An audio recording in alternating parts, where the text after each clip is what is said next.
Chapter 6:17. When the fire is extinguished, the pursuers are in a hurry. Deep in the forest, the stove becomes a mystery. Where is the future? In the land of death, the wind blows without intention. Weak water continuously rushes against the embankment. When the time was up, Zhang Xiaobao immediately retreated and led his men to chase after Wang Wan. This young master, there are still people behind. There are still people behind. In the end, one of the 25 people caught by Zhang Xiaobao panted heavily as he chased after Zhang Xiaobao. He wanted this kid who could command others to wait a little longer. Zhang Xiaobao glanced at him and said, "I know there are still people. Not only are there missing soldiers, but there are also Tibetans chasing after us. I can't mess up the battle plan for a small group of people." 2 hours later. Just 2 hours later. This person still tried to persuade him. He didn't know who this kid was, but he recognized the people who were waiting for them. The embroidered pattern on the chest of their clothes was from the logistics camp in Izhou, who had given them supplies along the way. He really didn't know how the people from the logistics camp ran to the front of the group. He just wanted the people from the logistics camp to save as many of his brothers as possible. Zhang Xiaobao closed his eyes and said decisively, "No, we can't wait even 15 minutes, let alone 2 hours. 2 hours is enough for tens of thousands of people to occupy the advantageous terrain. If you want to stay, stay by yourself. Don't be a burden to the group. Besides, the order I received was to retreat within 24 hours. Military orders are absolute. Except for the weapons used, throw away all the bronze and iron in the armor. The first 5 camps will spread out to hunt and collect animal hides. The 6th to 11th camps will take turns to carry them. The 12th camp will collect the materials to start the fire. Start the operation." Wang Wan looked up at the sky and gave the order to the messenger. The orders were immediately carried out. Guotu and the others also understood the content of the orders. They had been trying to guess what the logistics camp was thinking, but they found themselves even more confused. Logically speaking, at this time, they should think of a way to escape to a place where the Tibetans couldn't find them and then look for opportunities to do other things. Not only was it slow to carry another person on his back, it would also drain their energy. By the time the Tubo people caught up with them, they would have lost their chance to escape. Furthermore, they were getting further and further away from Jinchuan City. If they didn't go and fight, even if they failed this time, they should still escape to Pengzhou. The most infuriating thing was that they were ordered to throw away all of the armors. As long as there was copper or iron, they were not allowed to leave anything behind. How were they supposed to fight if they encountered the enemy? Money, it was all money. Before this, it wasn't from Wing Province. After discussing with each other for a while without coming to a conclusion, Guotu couldn't help but shout to the person guarding them, "I want to see the person in charge of the logistics camp. I have urgent matters to discuss. You guys won't be able to handle it if you delay." Wang Wan was still studying the military map, hoping to find more inspiration from it to achieve her goals. The knowledge she had learned before could only be used as an aid and could not be used to form a doctrine. In the current situation, there was no opportunity to seek a direct confrontation with the enemy, so she could only rely on the word strange. If only these 12,000 people were the ones that I and Xiaobao had trained for 3 years, or even 2 years. It would be much easier to use them than now. Wang Wan rubbed her eyes and longingly muttered to herself. When the person came to report that Guotu wanted to see her, she muttered, "What is there to see? What urgent matters? Could it be that he still has heavenly soldiers that he hasn't taken out yet? I want to see the person in your team who really came up with the idea, not a little girl like you." Guotu stared at Wang Wan, who had rushed over in a hurry. Wang Wan curled her lips and said, "I am. Tell me, what is it? Hurry up. Don't waste my time." "Okay, then I will tell you. You go back and tell the person who came up with the idea that all of his ideas are bad. If this continues, no one in the entire army will be able to escape. This mission is to attack Jinchuan. Since you have seized the power, you have to follow this plan." Guotu suppressed the anger in his heart and said to Wang Wan word by word. Wang Wan burst out laughing and said, "Forget it, attack Jinchuan. The order you received should be to find a chance to attack Jinchuan. The most important mission is to launch a surprise attack and do your best to anger the Tubo people and burn a large amount of Tubo's autumn harvest grain. Do you think the imperial court is a fool to send 15,000 people to attack Jinchuan? Don't give me orders and ideas. When a general is outside, he can't accept military orders. Your idea is good. You made the team to this point. If you want to be a benevolent and righteous general and not kill people, then you have to bear the consequences of your actions. Stupid, you are playing around with the lives of the soldiers. You, a little girl like you actually dared to. Piss me off. Guotu pointed at Wang Wan and his face turned red. What do you mean? You want to be a general like this? How many exercises have you participated in? How many red and blue army experiences have you had? Do you really think that you are an invincible general just because you won on the sand table? With 12,000 people defending the mountain, can't you win a victory that raises the morale of the soldiers? Run, you only know how to run. You ran until the soldiers ran out of strength and morale. I know that you want to leave the battlefield first and then find a chance to fight back. The essence of mobile warfare is not to escape, but to mobilize the enemy's superior forces and find a chance to destroy them one by one. When we go back, I suggest that you go to the game room of the flagship store between the clouds and the water in Xueqi County to learn. Wang Wan was also angry. She and Xiao Bao had spent so much money, but Guotu had wasted it and even wanted to criticize them. Guotu was speechless for a long time. She was not wrong, but other than not killing the civilians, the other aspects were just bad luck. It was not that he was not good at commanding. He had been praised by General Gao, but now he was being scolded by a little girl. The staff at the side had to protect their interests, so he interrupted and said, "Cuckoo, then you have to tell us the purpose of marching like this. What is the use of people carrying people? Are you waiting to defeat the enemy? If I don't tell you, don't think about continuing to participate in the command during the time when your military power was taken away and I safely returned to Yingzhou. I will tell you a little. Who said that carrying people is useless? At least it can exercise the lung capacity a little. It has a little effect, so as to avoid more accidents in the operation the day after tomorrow." After saying this, Wang Wan walked to the place where she was just now. After walking for about 10 steps, she said without looking back, "Stay here obediently. If anyone wants to make trouble, I don't mind killing a few of them to show the monkeys. I believe that the emperor will not trouble me. If you don't believe me, you can try." I'm so angry. This little girl is too much. Wait for me to go back. I will. Wait for me to go back. Guotu shouted until he couldn't see Wang Wan's figure. Just now he didn't dare to, for he was really afraid that the little girl would kill him. He kept saying that he would wait for him to go back, but he didn't say what he would do when he went back. It seemed that he couldn't do anything. The key was whether he could go back alive. Wang Wan returned to her place and continued to study the tactics. The soldiers who were supposed to hunted, carried people on their backs, and collected flammable things. The morale of the army under Wang Wan's control was not bad at this time. It was not because of her charm. She was a little girl, but she had no charm. The key was her promise. With the financial power of between the clouds and the water as the foundation, she gave the soldiers hope. One day later, the operation of carrying people on their backs stopped. They collected a lot of beasts' fur. Regardless of whether it had been needed or not, it still smelled of blood. She asked people to sew simple coats and leather bags with the intestines of the beasts using simple needles made of branches. Because the speed of the march was affected by carrying people back and forth, Zhang Xiaobao caught up with them in the evening. Wang Wan ordered everyone to rest. After eating wild vegetables and animal meat, she only asked everyone to leave a piece of compressed biscuit. Except for the people who were on guard, everyone went to sleep. After a long journey, the 2 pigeons finally flew back to their home in the capital from Yizhou. They were taken from their claws. After eating something hurriedly, they cooed and went to rest. Gao Lishir, who was the chamberlain, hurried to Xingqing Palace with the things sent by the person who received the letter. At this time, Li Longji was enjoying the singing and dancing of the concubines while working. He had not decided which woman to accompany him tonight. The women were also trying their best to show off, hoping to be favored tonight. Li Longji, who had just called out "good" twice, saw Gao Lishir's expression and knew that something had happened. He hurriedly dismissed the women and called Gao Lishir over. "Lishir, is there something urgent?" Li Longji looked at Gao Lishir and asked. "Pengzhou's fast horses have not yet arrived.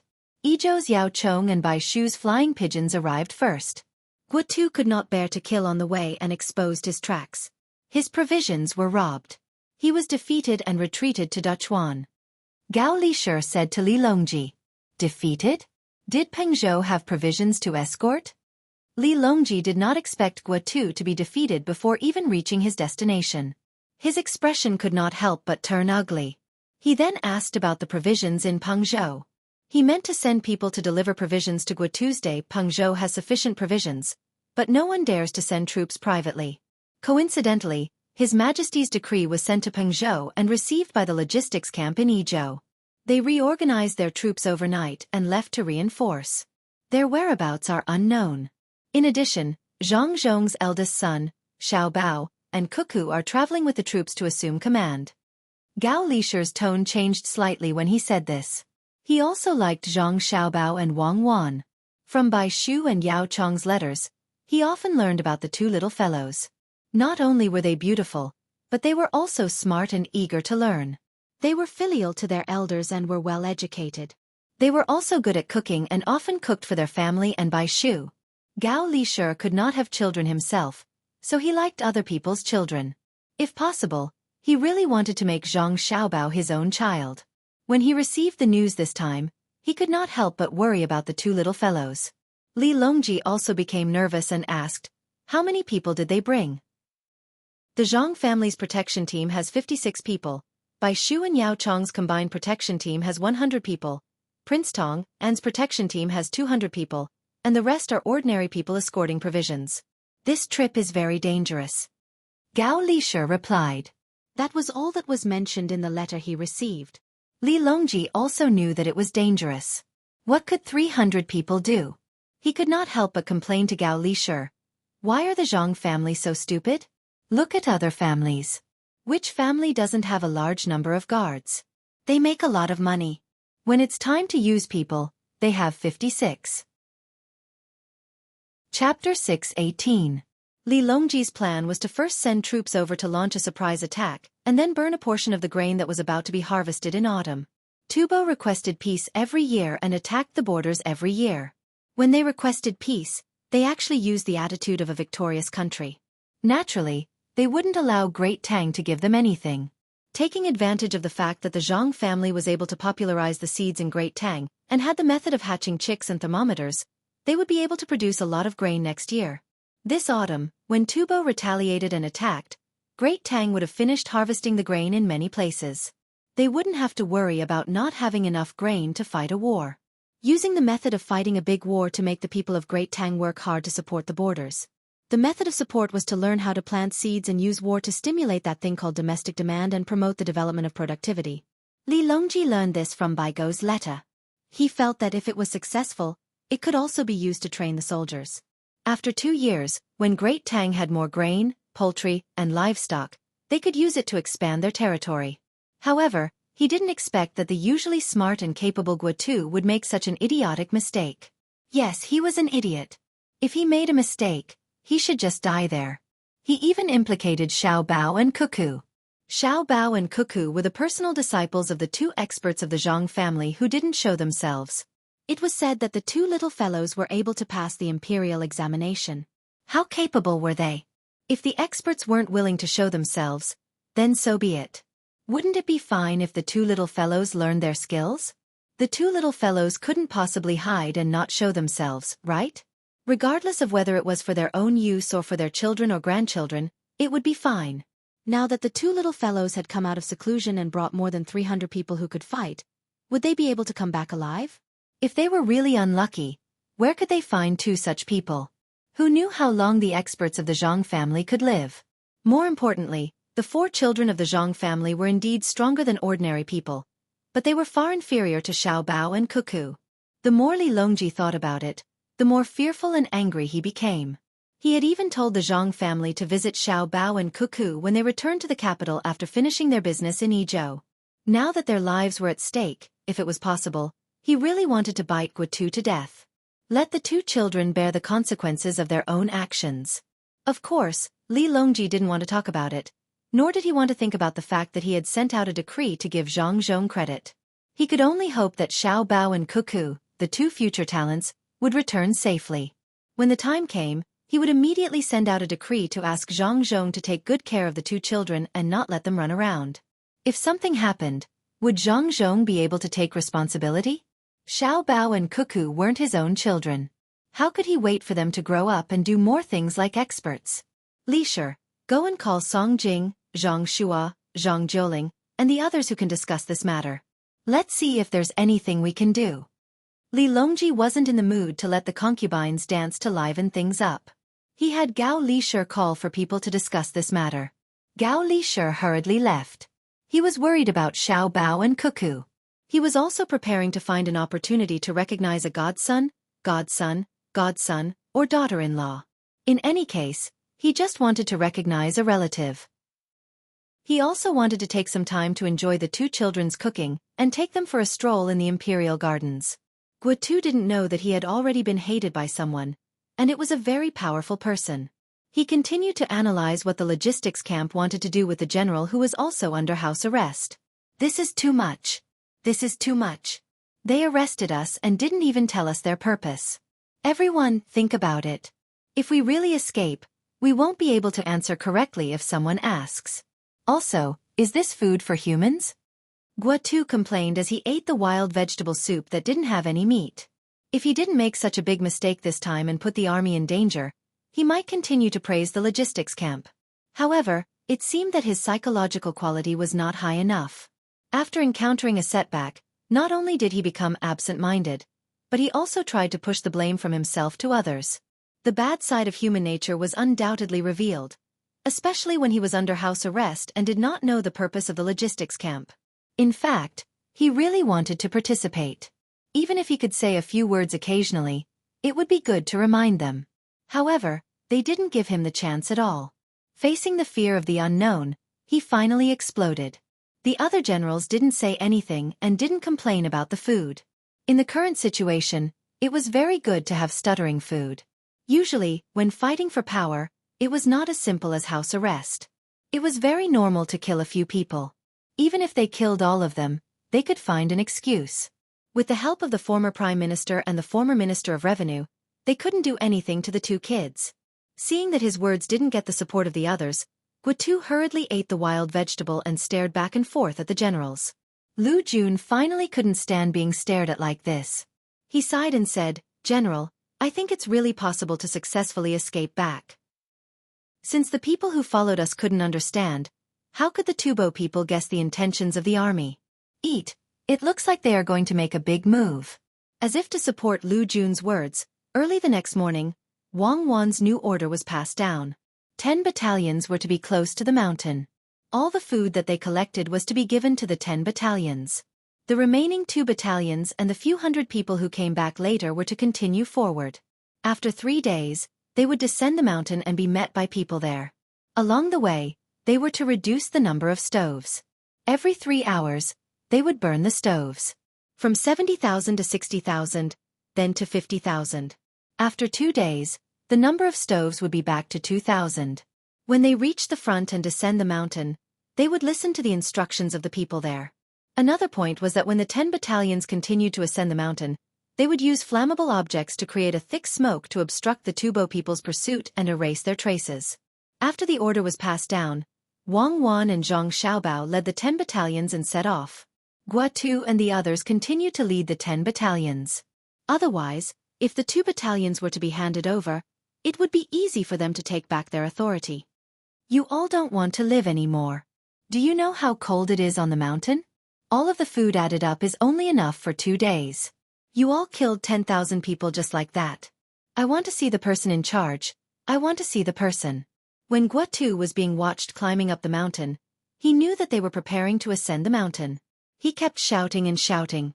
According to what he had learned, he had already come to a conclusion about the future of the group. The face of the bodyguard who was watching them darkened. He kicked Guotu from behind and said, "Behave yourself. What are you shouting for? If you shout again, I will chop you up. Let's see how many people are willing to offend Royal Prince Tang, and for a failed general." Royal Prince Tang and? Royal Prince Li? What does he have to do with you? Guotu asked in surprise. He didn't dare to call Li Sun by his name. I am the personal bodyguard of His Royal Highness. His Royal Highness is a guest in Ezhou and calls young Master Xiao Bao his younger brother. What do you think it is related to him?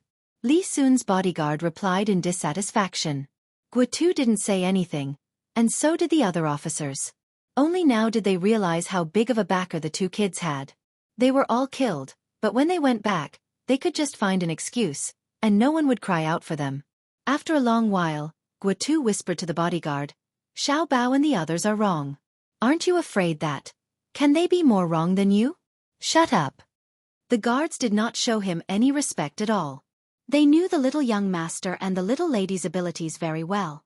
They had seen it when they were in Luzhou. Then they went to Shu province and then to Peng province. They learned from the two of them along the way. There were many tactical ideas that they had never thought of before they met the young master and the young lady. They were very good at analyzing human nature and terrain in various situations. However, they were not done yet. It seemed like there was more to come. Would such people make an unwise decision? After Zhang Xiaobao and Wang Wan led 10 battalions up the mountain with more than 10,000 men, the 2 battalions below started to light the fire. Thick smoke drifted with the wind. It was only because of the wind today that Wang Wan made the decision.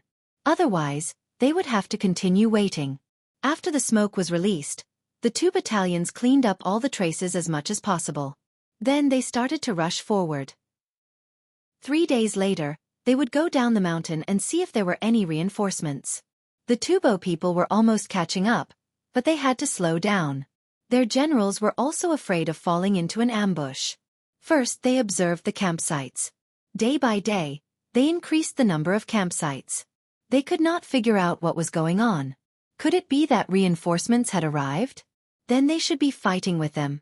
They only increased the number of campsites but did not fight. Were they trying to set up an ambush?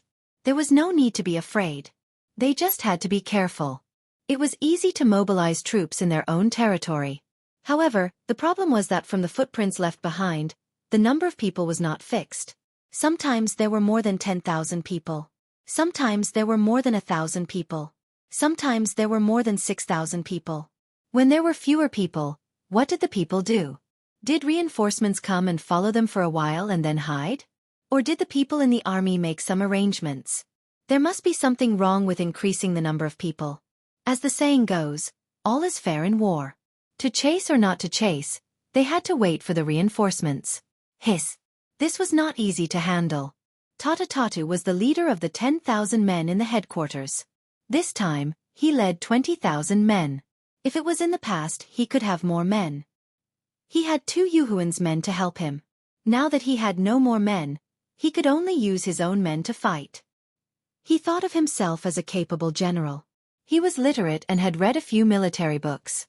Usually, he led his own men to guard the front line of Jinchuan. He felt that he knew a lot about war, especially all kinds of strategies. He had memorized them. When he saw the situation in front of him, the first thing that came to his mind was that all is fair in war. As the saying goes, what is true is false, and what is false is true.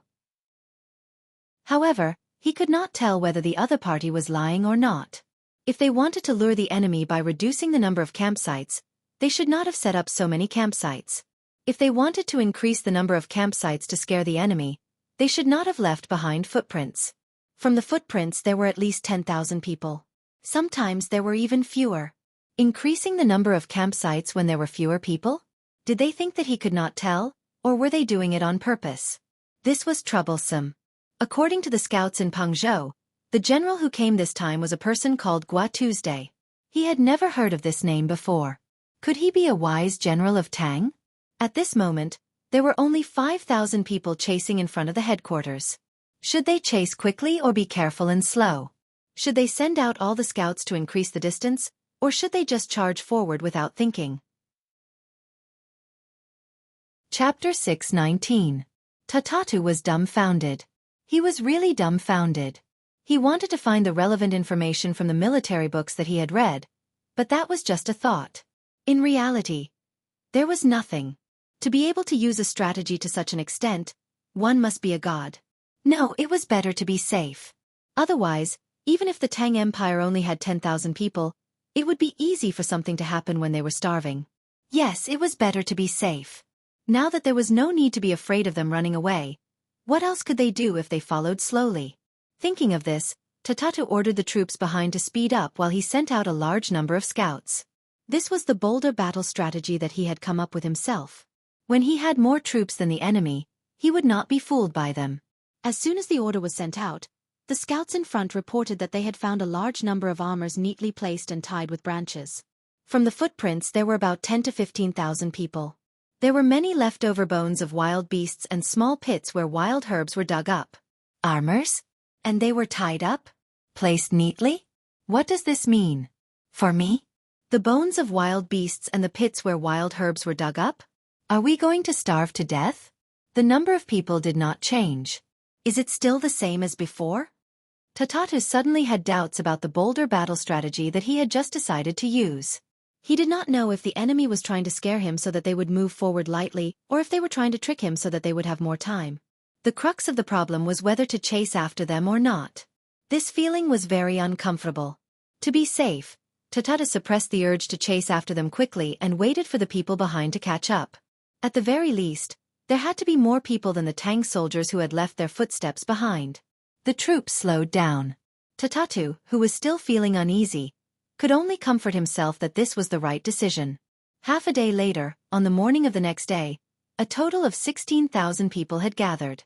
The remaining 4,000 people were responsible for escorting the supplies.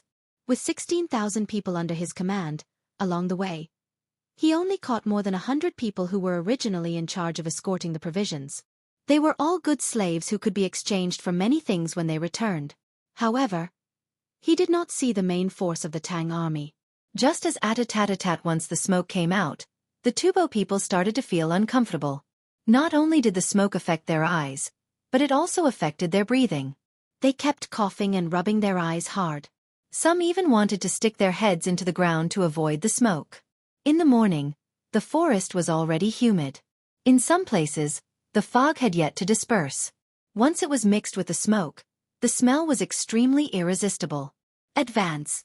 Pick up the pace and rush over. Tatatu ordered with reddened eyes. He really wanted to run back. He was afraid that he would be chased by the smoke while he was running. The people chasing him must have been prepared. At least they could cover their faces with wet cloth. When his troops were almost unable to see clearly because of the smoke, not to mention 16,000 people, even 61,000 people would not be able to defeat 10,000 people. The only way was to rush over. Once they reached the other side, they would be fine. Judging from the thick smoke, they should not be too far away. They could only face it head-on and could not retreat. The 16,000 troops rushed forward under his command. The further they went, the more uncomfortable they felt. Some people were smart enough to wet their clothes with their urine. Everyone followed suit. In the end, Tatatu also used the water in his water bag to cover his mouth. However, the others did not dare to follow suit. If they ran out of water, they would have to go up the mountain to melt the snow. This would delay the progress of the troops. After a fierce dash, Tatatu finally led his men to the other side of the mountain. They went around the mountain slightly and rushed to the other side of the smoke.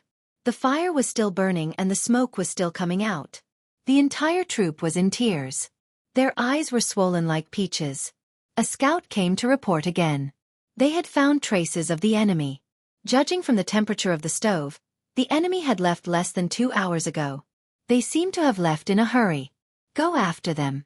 Pay attention to the surroundings to avoid being ambushed, Tatatu ordered. General, the footprints in front seem to belong to 2,000 people. We can't find the traces of 10,000 people, the scout said worriedly. Go after them. Even if there are 1,000 people, we will still chase after them. Tui. The smoke is killing me. Tatatu was wary of the enemy's ambush while he ordered the troops to chase after them. He could see that the enemy was deliberately scaring him to increase the distance between them. The traces of 2,000 people were easy to explain. Along the way, they had wasted a lot of time.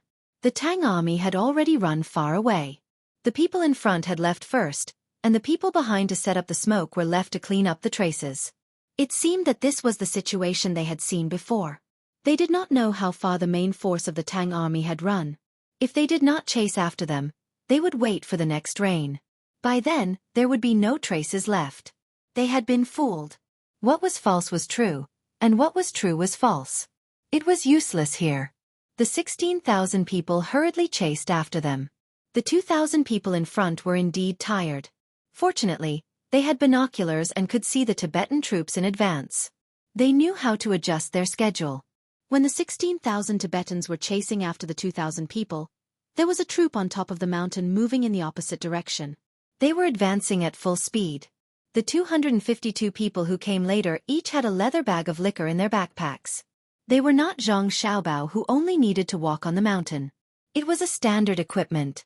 Everyone took a small sip and held it in their mouths until they were numb from the spiciness.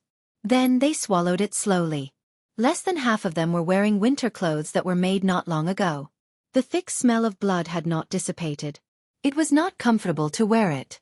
It was hard and made rustling sounds when it rubbed against their bodies. Zhang Xiaobao and Wang Wan did not have any blankets in their backpacks at this time. Those things took up too much space. It was okay to trick Li Sun, but it was not okay to do it for real. Xiaobao, you finally gave me a chance. The enemy's general is so stupid. He did not see through such a simple arrangement, Wang Wan said to Zhang Xiaobao, who was beside her as she followed the troops forward. Zhang Xiaobao did not know whether to nod or shake his head. Was the enemy stupid? He was not stupid, right? But he also did not expect that Wang Wan would make such an arrangement. Was this the tradition of the Red Army? Dashing around the enemy and dancing on the tip of the blade?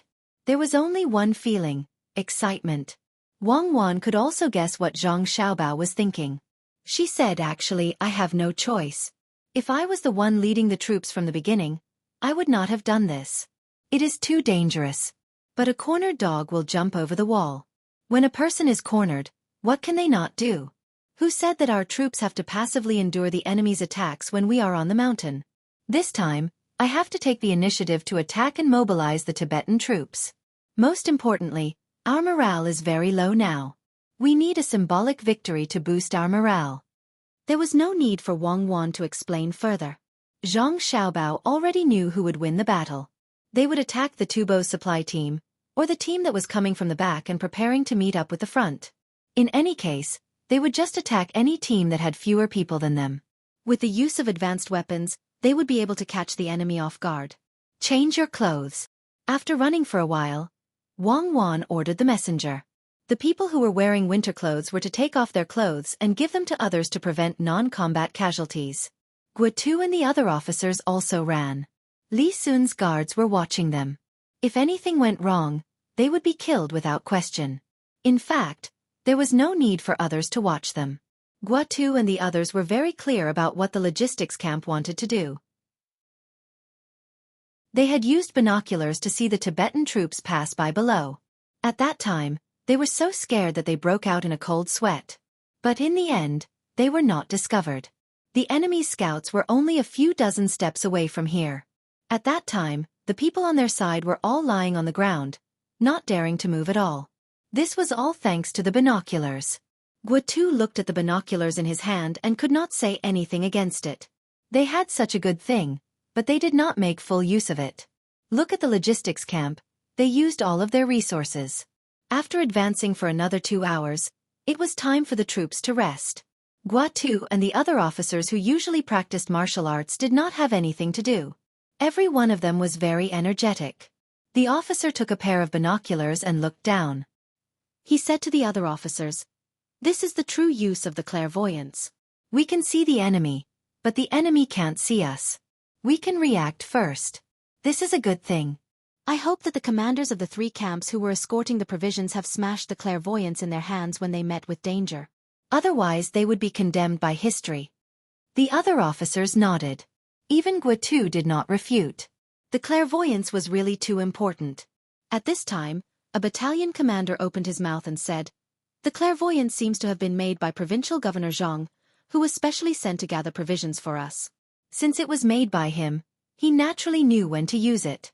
What I'm thinking about now is not the clairvoyance, but the people in charge of the logistics camp. Impressive, really too impressive.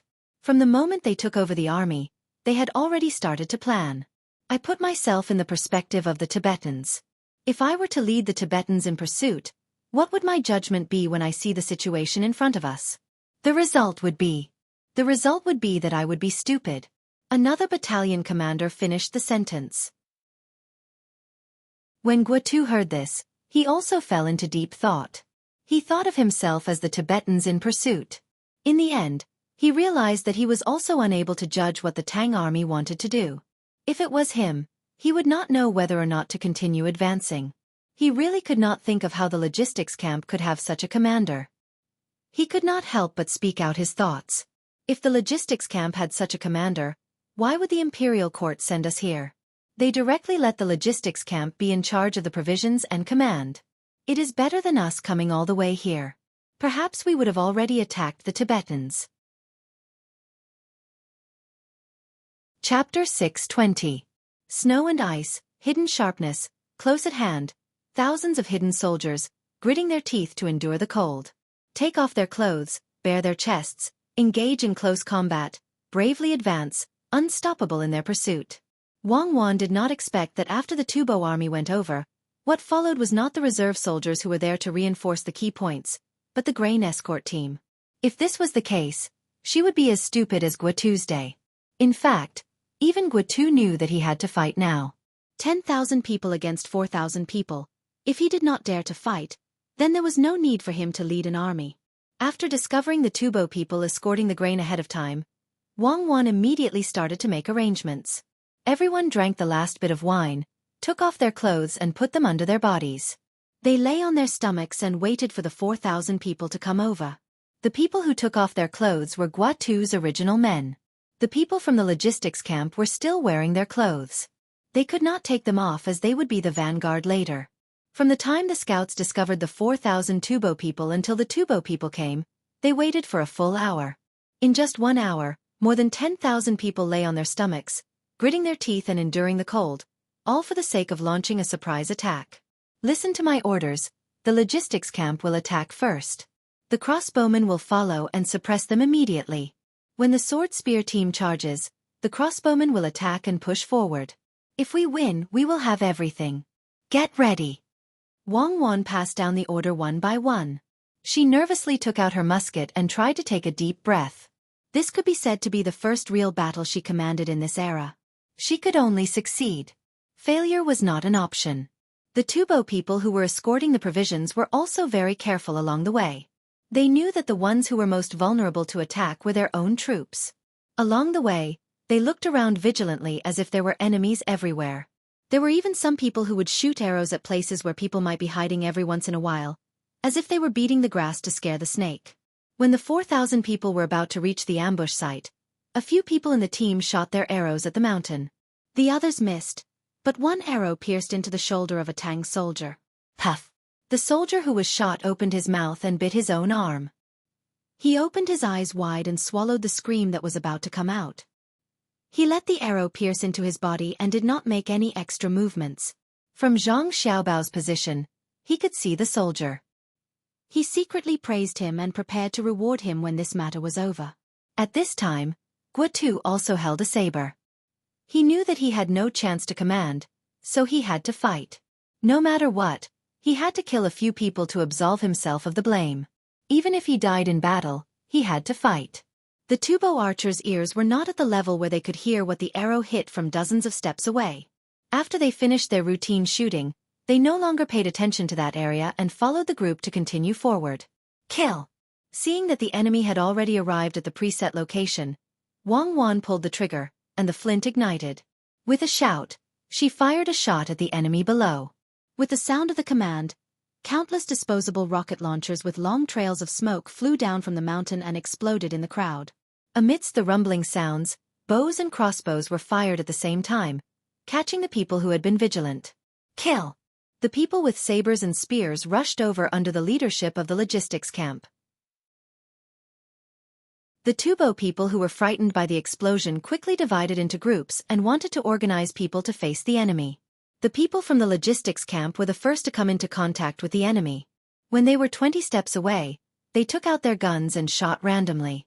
The Tubo people who wanted to face the enemy immediately fell. When they were 10 steps away, another group of people was killed. The people from the protection team held a slow match in one hand and threw grenades into the crowd with the other. The Tubo people were not lacking in bravery, but they had never seen such a weapon before. They were beaten silly in just a single exchange. The rumbling sounds were like thunder. Countless topless people ran down from the mountain, holding broadswords or spears in their hands. They were shouting loudly as they charged towards the Tubo people. In just a short moment, 500 to 600 Tubo people were killed. When they realized that it was the Tang army, it was too late to fight back. The Tang soldiers who did not have anything to protect themselves had already lost the idea of dodging and fighting back. There was only one thought in their mind, which was to attack, and attack again. Zhang Xiaobao held a gun and stood beside Wang Wan to protect her. He vigilantly observed the situation on the battlefield to prevent Wang Wan from being hit by the stray arrows. Blow the signal to the logistics camp. The first camp to the left, the second camp to penetrate the enemy. The crossbowmen are free to scatter. The strong archers are ready. The scouts are to look for the enemy commander and kill him. The seventh camp, move out. Don't care about the battle. Go to the back of the enemy. Quick, start running. The eighth camp, support the middle. Don't fight too long. Quickly split up and surround the enemy. Fire the remaining 10 camps. Fire the remaining 10 camps. As Wang Wan passed down her orders, all kinds of bugles sounded in the sky above the battlefield. Other than the 9th camp that stayed by Wang Wan's side, the remaining 9 camps had all entered the battlefield. Wang Wan held the binoculars and gave orders from time to time. She was in charge of the overall situation. Order the 4th camp to retreat. The 5th camp to the right. The crossbowmen are to abandon their bows and engage in close combat. Reinforce the 4th camp. The scouts are to coordinate with the strong archers to kill the enemy's valiant soldiers. The 1st, 2nd, and 3rd teams of the 9th camp are to press forward with their spears. Pull the formation horizontally and stabilize. The Tibetan soldiers on the battlefield had already lost their commander and were fighting for themselves. As Wang Wan passed down her orders, the 3 teams of the 9th camp, which had close to 600 people, pulled the formation horizontally and stepped forward with their spears. They allowed the people who wanted to be the last to fight to the death to charge forward without breaking the formation. They gave people the feeling that they were as immovable as a mountain, suppressing the enemy in terms of momentum. Under Wang Wan's command from above, the Tubo soldiers were quickly separated and surrounded in panic. The Tubo soldiers, who were already small in number, were ambushed and could only run around randomly. It was as if they were surrounded by enemies. For the first time, those who were wearing armor realized that armor was a burden in a battle in the mountains and jungles. The people who were standing on the flat ground were better off. The Tibetan soldiers who were fighting on the slanted ground had to maintain their balance. There were people attacking them from all directions, making it impossible for them to coordinate with their own people. Those who can speak the Tibetan language, shout out. Those who surrender will be spared. Seeing that the battle had become one-sided, Wang Wan heaved a sigh of relief. Following the shouts, the Tibetan soldiers who had already lost their will to fight threw away the weapons in their hands and knelt down to surrender. The remaining people were also killed one after another under the siege of the Tibetan soldiers. The ambush lasted for more than half an hour from the beginning to the end. All of the Tibetan commanders were shot to death. After counting the number of people, out of the 4,000 Tibetan soldiers, 1,000 had surrendered. There were also more than 600 Tang soldiers who had sacrificed their precious lives and could not return to their homeland. Those who are injured, bandage your wounds and bring your clothes back to wear. Take 10 days' worth of food from the Tibetan army provisions and burn the rest. Tie up the surrendered Tibetan soldiers and listen to my orders. Kill them. After the battle, Wang Wan began to prepare. When most of the things were done, he started to kill the 1,000 Tibetan soldiers who had surrendered. He did not take any prisoners. The Tibetan soldiers who knew their fate began to curse the Tang soldiers who did not keep their words. When they surrendered, they said that they would not kill them. In the end, they were unable to escape death. The Tang soldiers did not care about how the Tibetan soldiers scolded them. Once the military order was given, they swung their swords and chopped. They allowed the enemy's blood to spray on their bodies as they felt warm. Remember the names of the soldiers who died in the battle and retreat with me. It was impossible for Wang Wan to take the prisoners, let alone the corpses of the dead soldiers. He could only leave them on the mountain and become food for the wild beasts or the target of the Tibetan soldiers to vent their anger on. The soldiers in the army that had less than 10,000 people put on their clothes and took 10 days' worth of food before disappearing into the mountain. They only left behind a ground full of blood and corpses, as well as thick smoke from the burning of the provisions. The soldiers who were tired from winning the battle retreated at lightning speed. They were willing to obey Wang Wan's orders from the bottom of their hearts. Whoever could lead them to victory would be able to gain their respect. Guotu and the other officers were also watched as they moved with the army. They were quite lucky as none of them died. They even killed quite a number of Tibetan soldiers. This might have something to do with their usual practice of martial arts.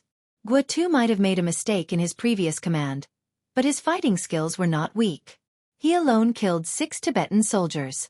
His sword was broken and his body was covered in blood. He did not know who stabbed him on the right side of his chest. The tip of the spear went in by more than an inch.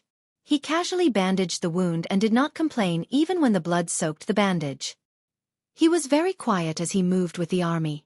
Occasionally, he would look at Zhang Xiaobao and Wang Wan with a different gaze. Some of the officers finally knew that the real commander of the logistics camp was the little girl, Wang Wan. All the orders came from her mouth. The evaluation they gave her in their hearts was that she was ruthless, decisive, and flawless in her command. Her grasp of the situation on the battlefield had reached an unbelievable level. When the battle was at its most chaotic, she was actually able to command the troops in groups. Each group in the reinforced camp had close to 200 people, and each group had 4 groups. In other words, this little girl was able to command a small group of 50 people to attack, defend, divide, weave, cover, and surround. She was able to make countless soldiers in groups work together on the battlefield. The sound of horns, drums, and the constantly changing flags never stopped during the battle just now. When the officers were frightened by Wang Wan, they could not help but think, where did this little girl come from? Who taught her? To be able to command a group of 10,000 people to such a level, normal people would not even dare to think about it. Wang Wan did not feel any sense of accomplishment. What was the point of commanding troops in groups? Powerful people were able to command troops in groups. On the battlefield, the strength of every group would be unearthed. A group had close to 50 people, but a group only had a few people. Chapter 621. At this moment, Zhang Xiaobao was still feeling regretful. If only he could bring back the corpses of the soldiers and bring back the captives to work as slaves. There were more than 1,000 people. Whether it was farming, mining, or building roads, they would be a great help. Unfortunately, it was impossible to bring them back. Cuckoo, I've realized that our one-time-use rocket launchers aren't very useful. Other than scaring people, they can't kill many people. Especially when the nails inside are shot at people wearing armor, they are easily blocked. It's the same for the grenades. Some of them can only emit thick smoke. It's not like they're playing with flowers. The muskets aren't easy to use either. After firing a shot, there's no time to reload. All that fly out are iron balls. If they hit the enemy's face, it's fine. If they hit the enemy's body, they can still continue to fight. When they hit the armor, they make clanking sounds, just like a music box. Zhang Xiaobao began to make a post-battle summary. Due to the lack of technology, the use of firearms had been reduced by a lot. Wang Wan couldn't do anything about it, unless they could continue to improve it. However, she was still satisfied. She said, "It's actually very good to be able to scare people, especially when facing the enemy's cavalry. When they are frightened by the sound of the explosion, the horses can't take it. When we have cavalry, we can let the horses hear the sound of the explosion every day. After they get used to it, it'll be very useful when facing the enemy." While the two of them were discussing the use of the new weapons, Guotu and the others also thought of the weapons used by the logistics camp at the beginning. The rumbling sounds were quite spectacular. There were also those small gadgets in their hands that could hit people's faces or people who weren't wearing armor. With a single sweep, it would cause a large number of injuries. Rich people are really different. Where did the Zhang family get such good things? Also, there's the sleeve arrows. Those who came face to face with them at the beginning didn't even have a chance to attack. They were shot down from afar. They didn't even have to wear leather armor. They were all shot through. Join Ami said enviously. He thought that if every one of the 10,000 people was equipped with that kind of equipment, there would be no need to worry about death when facing 10,000 people. Even if there were casualties, it would be very, very small. They would be hit by throwing weapons and long-range weapons. The other generals also knew that the weapon was good, but they didn't have the money to equip it. No wonder they didn't agree when they wanted to take over their people. It was all because of money. They had a lot of miscellaneous items on them, and the materials used to forge weapons were different. When someone's broadsword struck, it could cut through the other party's weapon. While Xueqi was also envious, he was thinking more about how Wang Wan's commanding skills came about.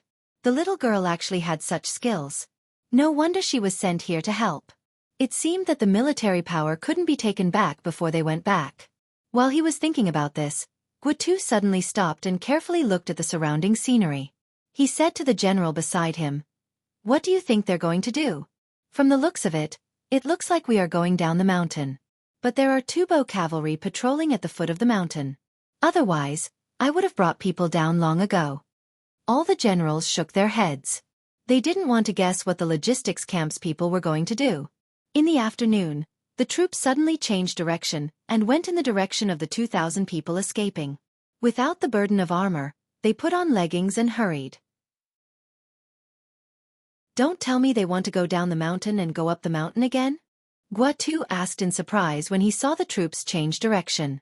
This was too risky. They had just gone down the mountain, and now they wanted to go back. They were too bold. Were they afraid that the other party wouldn't be able to find them?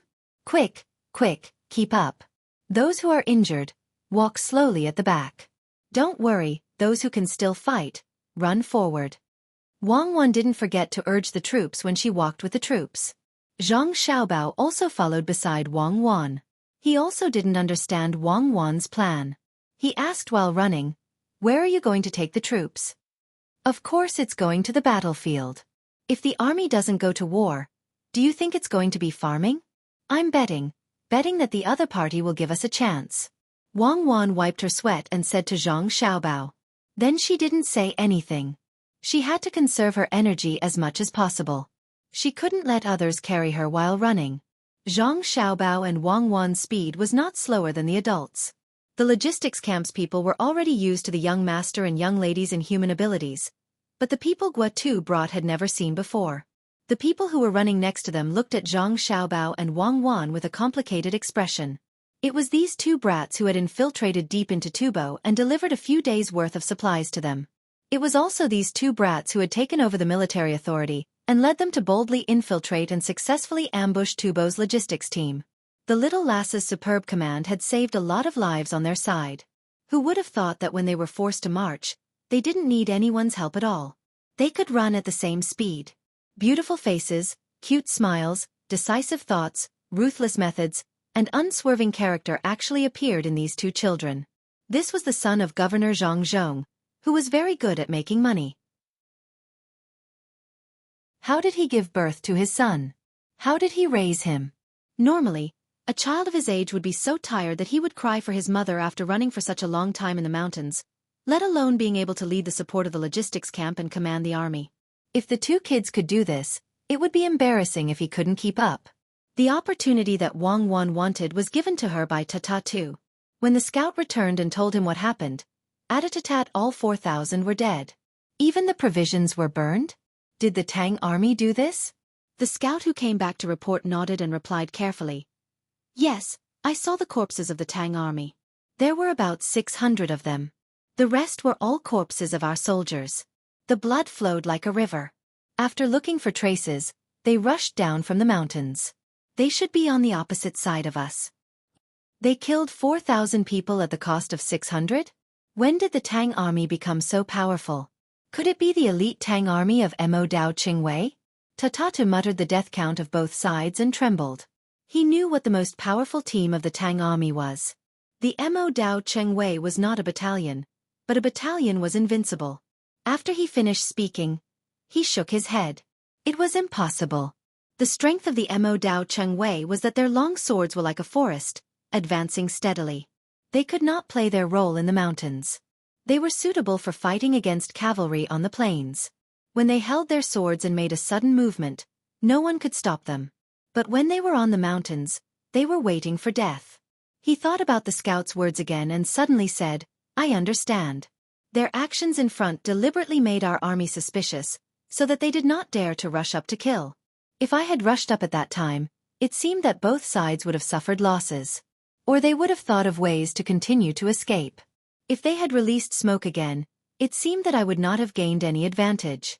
They did not want to kill too many people. Smoke, smoke, I see. The smoke was not to smoke our army, but to cover them going up the mountain.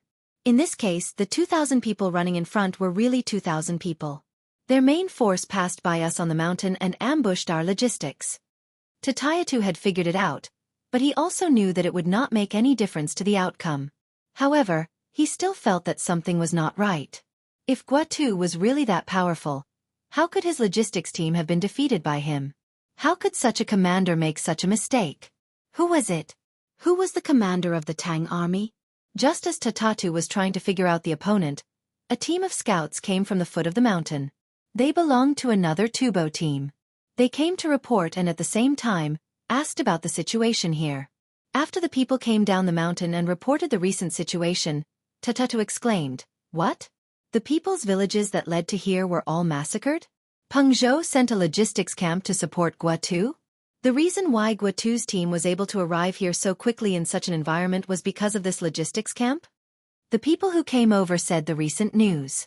They had spies in Peng Zhou. When Guatu came out, the spies did not have time to react. When Zhang Xiaobao and Wang Wan led the logistics camp out, the spies could not delay any longer. But Peng Zhou cooperated with Zhang Xiaobao and Wang Wan to seal the entrance. It was not easy for the spies to get the news out. At this time, the villages that were massacred were also discovered by the Tubo people. When the two sides were connected, they immediately knew who did it. The logistics camp in Yizhou, the Zhang family of Between the Clouds and the Water in Sanshui County. They were the ones who ruined a big plan on their side. Now they appeared again. After thinking about how Zhang Zhong was demoted to be the provincial governor and how the Zhang family bought a lot of food here and organized a team of mules, they understood the situation better. It turned out that they did not want to be discovered and let the Zhang family collect the food. At first, when they knew that Zhang Zhong was demoted, they were happy. Now they knew that he did not lose favor, but was put in the most important place to deal with them. The Zhang family's team was the last trump card of the Tang army. Damn it, no wonder I always felt that something was wrong. It turned out that the people were changed. Thinking about it, how could Guatu have the guts to fight against me? How could he set up a puzzle that made people not dare to move? In this case, the person who is commanding the Tang army now is the Zhang family. Damn it, the most powerful person was put in the logistics camp. I can't blame myself for losing this game. I don't know my enemy well. Tatayatu felt much better. After all, losing to a person who couldn't even protect the provisions was two different things from losing to a person who had ruined the plan of Tufan. After explaining the situation here to the messenger, he asked the messenger to go back and tell the army at the foot of the mountain to cooperate with the search for the main force of the encirclement of the Tang army. A tad he thought that he had lost this round because he had underestimated his opponent and didn't know that his opponent was going to drop. But now that he was taking it seriously, it was different. Pass on my order. 3,000 people will continue to pursue the 2,000 Tang deserters. The rest will follow me back to pursue the main force of the Tang army. The troops split up at once. The 13,000 men left quickly under Tatata's lead. He thought that the Tang army must have gotten some supplies after the sneak attack. They wanted to leave the battlefield quickly and go back to Peng Zhou. He would be able to chase after them from behind. As for the 2,000 men who helped to hide their tracks and release smoke, they probably did not have any supplies left. If the 3,000 men chased after them, they would be exhausted and could win. 3 hours after Tatata chased after them, the 3,000 Tibetan soldiers who were following behind the 2,000 Tang soldiers gave Wang Wan a chance when they were resting at night. When the people who escaped found Tatata the next afternoon, the main force of the Tang army had disappeared in the vast Jinchuan. There were 2,500 to 600 Tibetan corpses left at the place where they disappeared. Tatatu, who wanted to chase after the Tang army, was so scared that he didn't know if he should continue to chase after them from behind the mountain. He only had 13,000 men now, and the Tang army had lost less than 1,000 men in 2 battles. The difference in the number of men was not too big. Moreover, the Tang army had a ghostly commander. If he chased after them, he might even kill himself. But if he didn't chase after them, he would lose 7,000 men for nothing. He wouldn't have a good time even if he went back. I'll send a message to ask for reinforcements. I'll fight with the main force of the Tang army. If I lose my men, I'll give the credit to the reinforcements. Tatata finally made up his mind to fight with the main force of the Tang army. Even if his men were to be destroyed and only the reinforcements came from behind, it would be considered his contribution. That night, Tatata's men waited for the reinforcements from the troops at the foot of the mountain. They set off in the night and chased after the main force of the Tang army. A group of men below also issued orders for the 3 10,000-men teams to send 2,000 men each to go up the mountain as reinforcements. It would be best if they could hurry up and catch up with Tatata's team. 2 days later, Tatatu, who still hadn't found the main force of the Tang army, received new news. The 3 reinforcements were defeated by the main force of the Tang army one by one. The location was where the first 4,000 men were killed. At the same time, Tatata knew where the main force of the Tang army was. How did it go? It turned out that it passed by his troops on the mountain and went around in a big circle. Furthermore, it went down the mountain and ambushed a 1,000-man team that was escorting the provisions here. Then, it disappeared again. Logistics camp. Ijo logistics camp. Zhongzhong, between the clouds and the water. Tatata didn't lead his troops to chase after them again. He was afraid that something would go wrong if he chased after them. He was especially afraid that the Tang army would always play the game of going up and down. How could he find them in such a vast river? He had to think about it carefully. He didn't want to be confused by others. So, he just lay in the camp and looked at the stars in the night sky. While tat-a-tat-tat-tat-tat, the last 3 ambushes were well done. Nearly 10,000 men attacked 2,000 people who let down their guard each time. After killing 3 teams in a row, there were only slightly more than 9,000 people left. Wang Wan didn't expect to be able to kill 3 teams. He planned to come back and have a good rest before thinking about the next move. However, the scouts found the people on the mountain ahead of time. It was still 2,000 people. So he killed them. After asking for information, he found out that there were 2 more teams and killed them all in one go. On the battlefield, luck is also a part of strength. Don't underestimate it. Of course, there aren't many situations where victory is based on luck. You have to find your own opportunities. The essence of mobile warfare is to divert the enemy while moving. Think of what the enemy can't think of. Don't always rely on luck. Excellent command is the guarantee of life and death.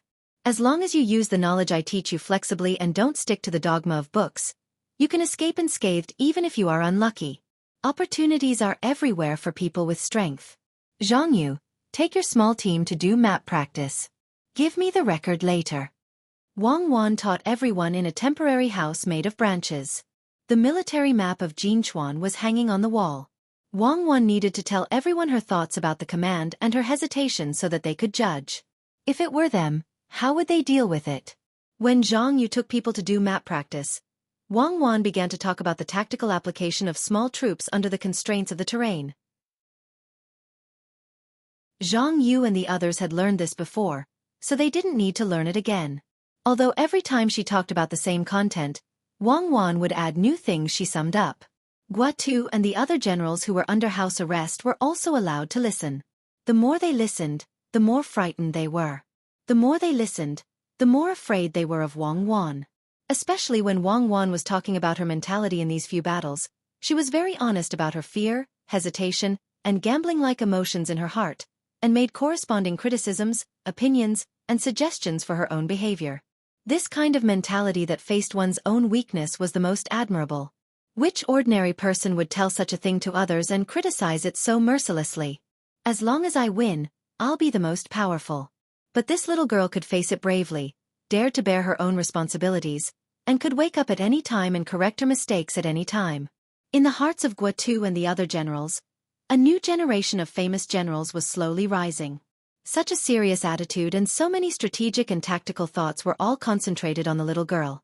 Such a person would not be doubted even if he won 100 battles. He had no weaknesses. If one were to say that this little girl's adventurous command could be seen in the past few days of operations, then the content of her current lecture was to tell people to try their best not to think about taking risks unless there was no other choice. If they could defeat the enemy in a direct battle, Then they should not always think about how to take advantage of a situation. That kind of victory would not last long, and that kind of general would not be qualified. After the lecture, when Wang Wan and Zhang Xiaobao went to guide Zhang Yu's team, Guotu and the others didn't want to rest at all. They had been attracted by the content of Wang Wan and Zhang Xiaobao's lectures in the class, and were comprehending it through a comprehensive study, hoping that they could be as powerful as them in the future. No wonder His Majesty transferred Zhang Zhong to Yingzhou. It turns out that this is his plan. I will never forget in my life that there is a place called Yingzhou where a logistics camp once appeared. In the name of logistics, they reinforced the front line and won many battles. People had to look up to them. 2 little guys casually sent there could lead the troops to victory. Their foundation was so profound that no one could compare with it. When Xin Jun thought about it, he looked up at the sky and sighed with emotion. No one refuted him. They all lowered their heads and pondered, or looked up at the stars and the moon, as if the mysterious starry sky was the little girl. When I go back, I won't talk about my sand table practice with others anymore. Don't mention it, either. I'll fall out with whoever mentions it. That's scolding me. When I go back, I'll go to the game room between the clouds and the water in Xueqi County and play war games with them. Who taught the little girl? Guotu also spoke. He was beaten by Wang Wan and lost confidence. Looking at the things she taught in the class, he had never touched them before. Every time she talked about a place, she would take out the specific situation of the previous war to prove it, making the profound content easy to understand. What did this mean? This showed that the little girl had already learned this kind of strategy and tactics well. If he had half the ability of the little girl before he met the little girl, he would also proudly face all the opponents. It was impossible for him to criticize himself like the little girl and take out his own shortcomings to be used as a teaching material for others. If what she said in the class was her shortcomings, then this kind of attitude was her merits. She was modest, eager to learn, and could summarize at any time. When a victorious general could put down his pride and self-criticism, it was hard for him not to succeed. Xin Jun said at this time, in fact, there is one more thing that is more important. That is, the things that the Zhang family figured out are like fireworks but more powerful than fireworks. Also, they didn't talk about their training methods. Look at the people sent by the logistics camp. I don't believe that Commandery Prince Tang and can train such elites. If it was really because of Commandery Prince Tang and his people wouldn't trust the little girl so much.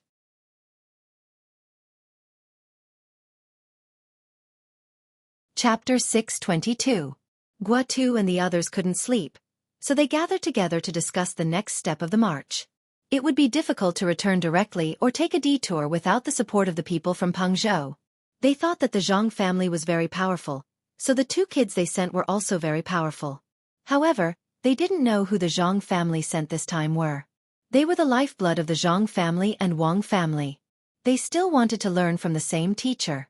When it was almost dawn, Wang Wan ordered the troops to set off. She couldn't wait until dawn as it would be easy to be discovered. She wasn't prepared to achieve any kind of victory immediately. If she deliberately took risks for the sake of victory, the troops would encounter unexpected situations. It was better to lower her mentality. What she wanted to do was completely different from what Guotu and the others had guessed.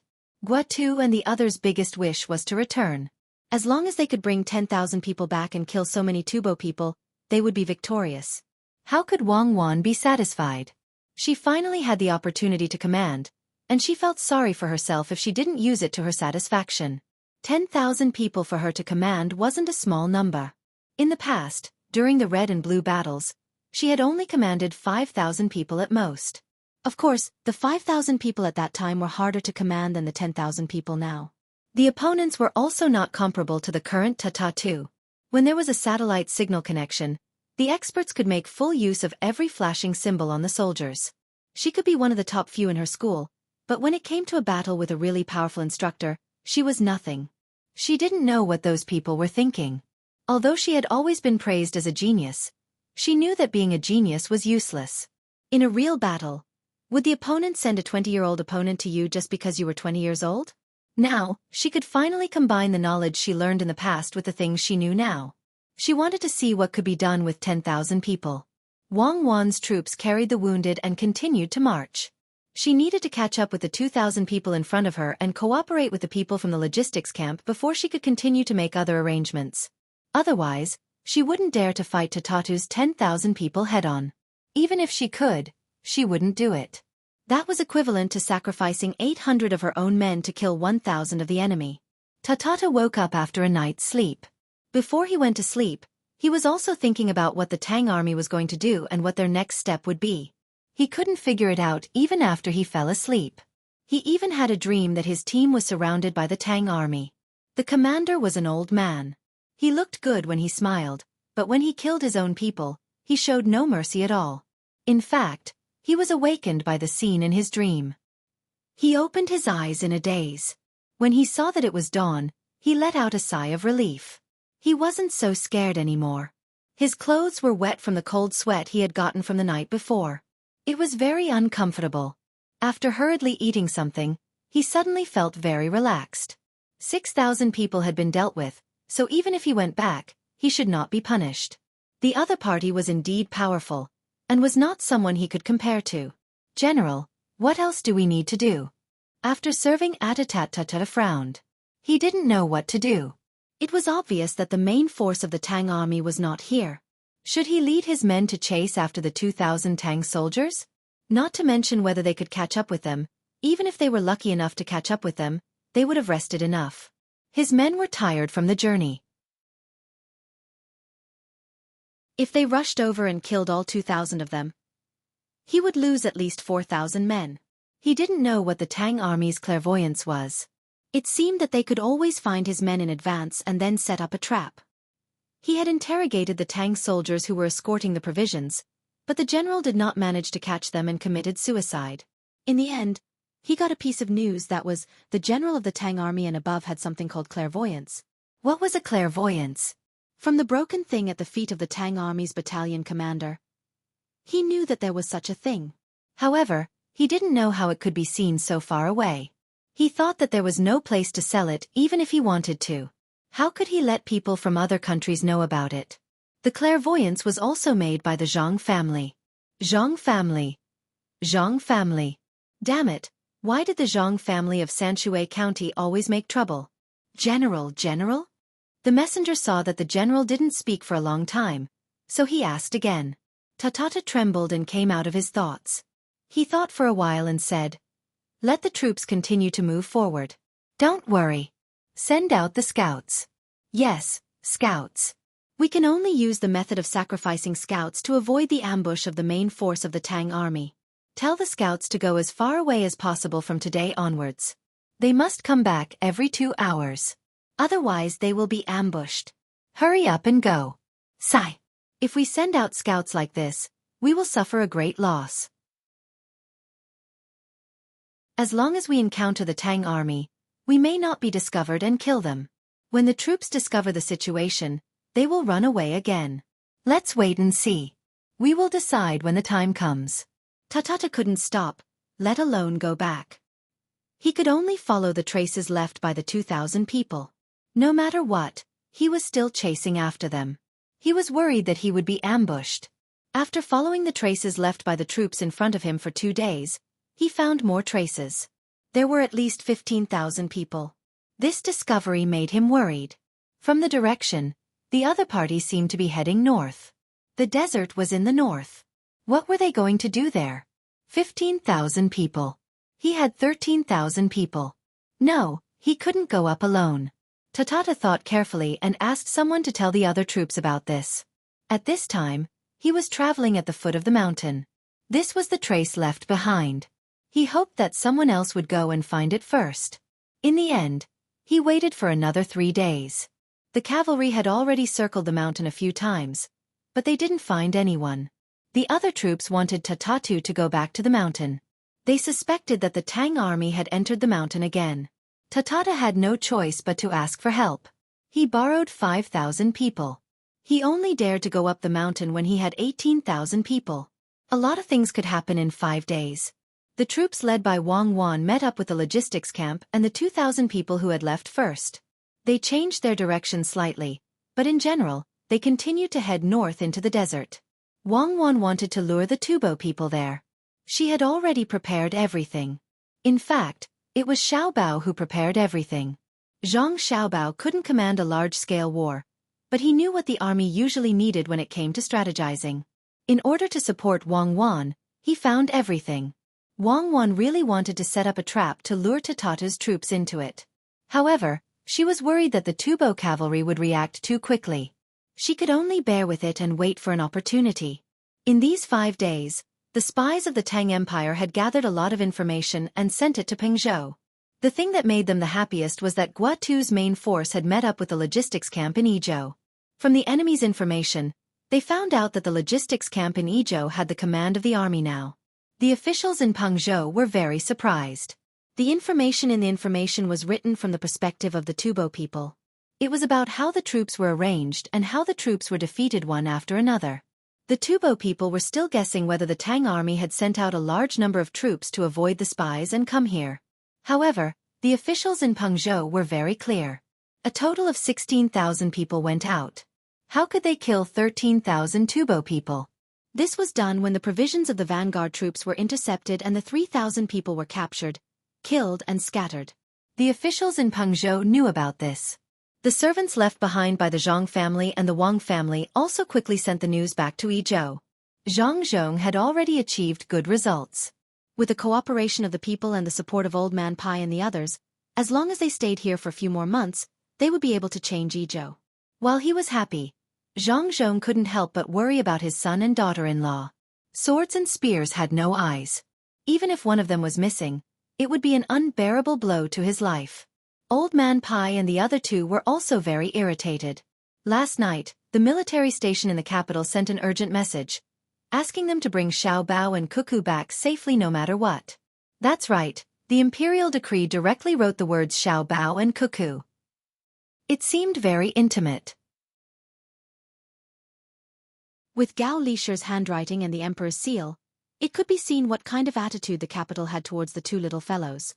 Old Man Pai and the other two were worried and worried. Where did they go? There wasn't even any news. Could it be that they were all wiped out? How were they going to live without the two little fellows in the future? Just as everyone was worried, the news from Pengzhou came. The handwriting on it was very ugly. It should have been written in a hurry. After carefully reading it, Zhang Zhong's mouth revealed a trace of a smile. He continued to busy himself with the people's affairs. He was finally relieved. His son and daughter-in-law were indeed outstanding. And immortals were immortals after all. Wasn't it easy to deal with mortals? So what if there were 15,000 people? So what if they were defeated? As long as immortals took over, it would immediately be different. What was the point of dealing with 13,000 Tubo warriors? It was acceptable to deal with even more. Old Man Pai and the other two didn't know whether they were immortals or not. They read the news from Pengzhou from beginning to end. They rubbed their eyes and read it twice in succession. After confirming that they didn't see wrong, the three old men stared at each other speechlessly.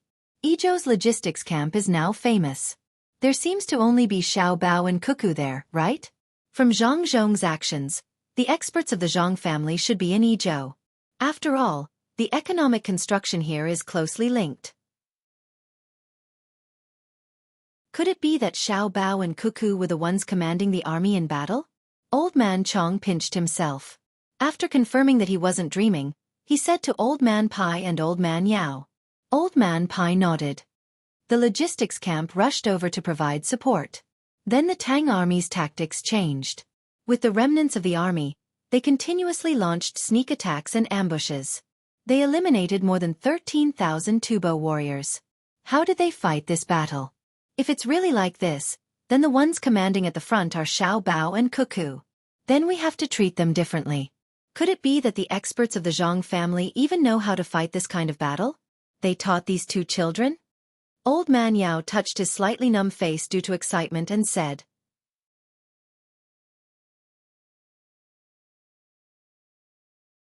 Chapter 623. After the news of Tubo was stolen by the great Tang spies, it quickly spread throughout Jiannan province. The people of Pengzhou were the first to learn about it. They were all worried about the army in front of them, but they also hoped that the army could kill even more Tibetans. The logistics camp in Yizhou instantly became famous, and the matters of Zhang Zhong's family were quickly dug up.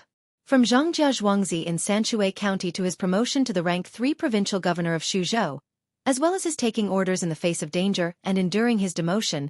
These were all publicized by people with ulterior motives. Even though the Zhang Zhong and Wang clans rarely publicly admitted that the businesses between the clouds and the water were their own, they were still branded as their families. Zhang Zhong's reputation was unparalleled, and in the area between Pengzhou and Yizhou, people further away still didn't know about it. Some people liked fame and were pleased with themselves, while others were afraid that fame would bring them trouble. The Zhang Zhong and Wang clans were a perfect match. This time, Zhang Zhong didn't need to ask his son and daughter-in-law to understand that they had to make good use of their reputation. They couldn't keep too low a profile, or else they would be letting down his son and daughter-in-law who were risking their lives on the front lines. He immediately used the reputation of the Zhang Zhong and Wang clans to attract investment, spreading the idea of Yizhou's natural environment and investment benefits to the surrounding provinces so that businessmen could participate. Of course, what he spread was only his intentions. As for the specific plan, he didn't. That kind of plan wasn't something that an ordinary person could come up with. He had formed a team with the remaining members of the Zhang Zhong and Wang clans, and he could come up with a plan that no one else in the Great Tang could compare to. However, compared to his son, who did nothing, he was far inferior. Many of the businessmen who received the news were tempted.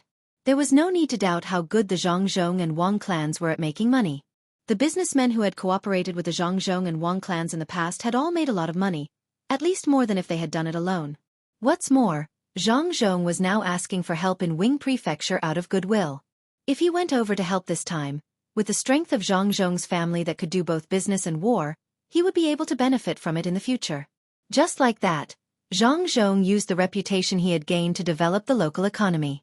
He was even willing to share a few ways to make money with others. Originally, it was for his own family. At that time, there was no such opportunity. This kind of righteous action of Zhang Zhong was immediately analyzed by smart people and spread to the ears of the common people. Because Zhang Zhong always did things in the name of the imperial court, the common people first thought that the emperor knew how to make good use of people, sending such a great talent to Jiannan Road. Then they praised Zhang Zhong. This was how it was in the era of imperial power.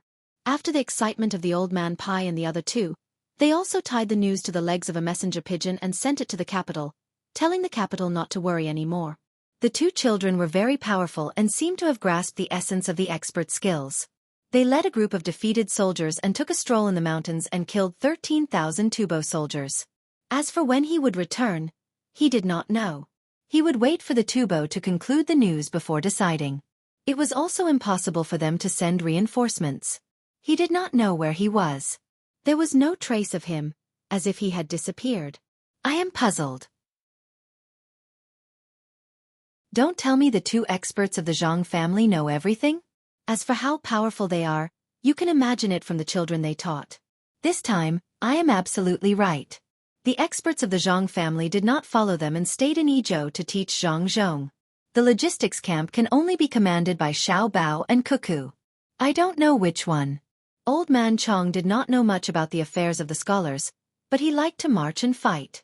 When he thought about the more than 10,000 people running and fighting at the same time, making the Tubo soldiers unable to find their direction, he became excited. He said this to Old Man Pai and Old Man Yao. Old Man Pai was still worried. He was afraid that the two little fellows were not good enough and won 2 battles by luck.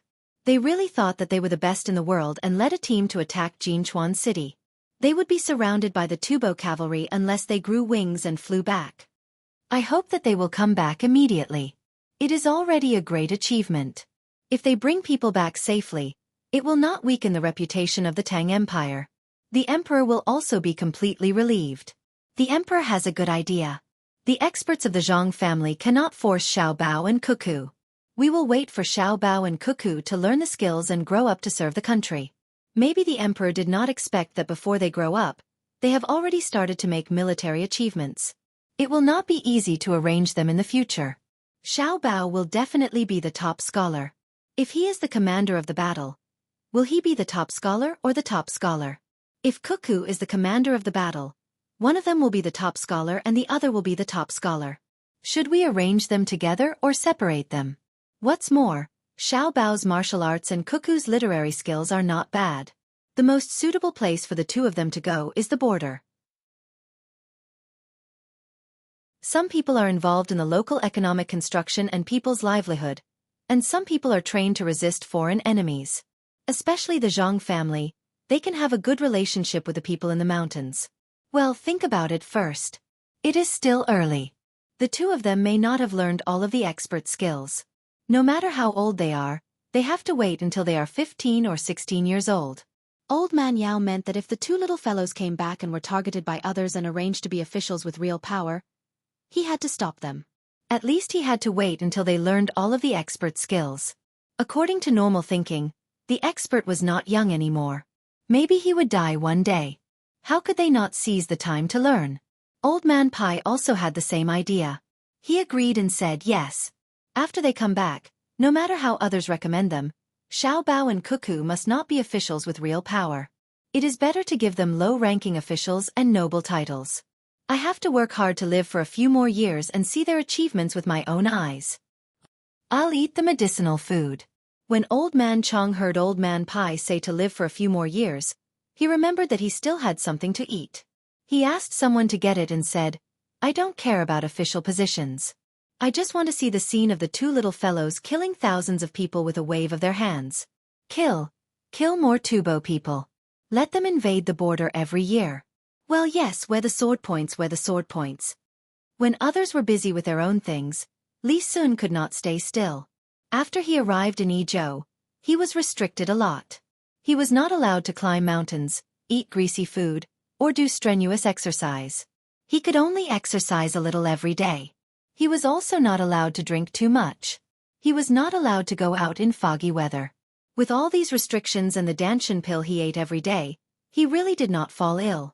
He was grateful for the Zhang family's kindness, but he did not want to continue like this. When Xiao Bao and Cuckoo were not on the battlefield, he could still find them to play.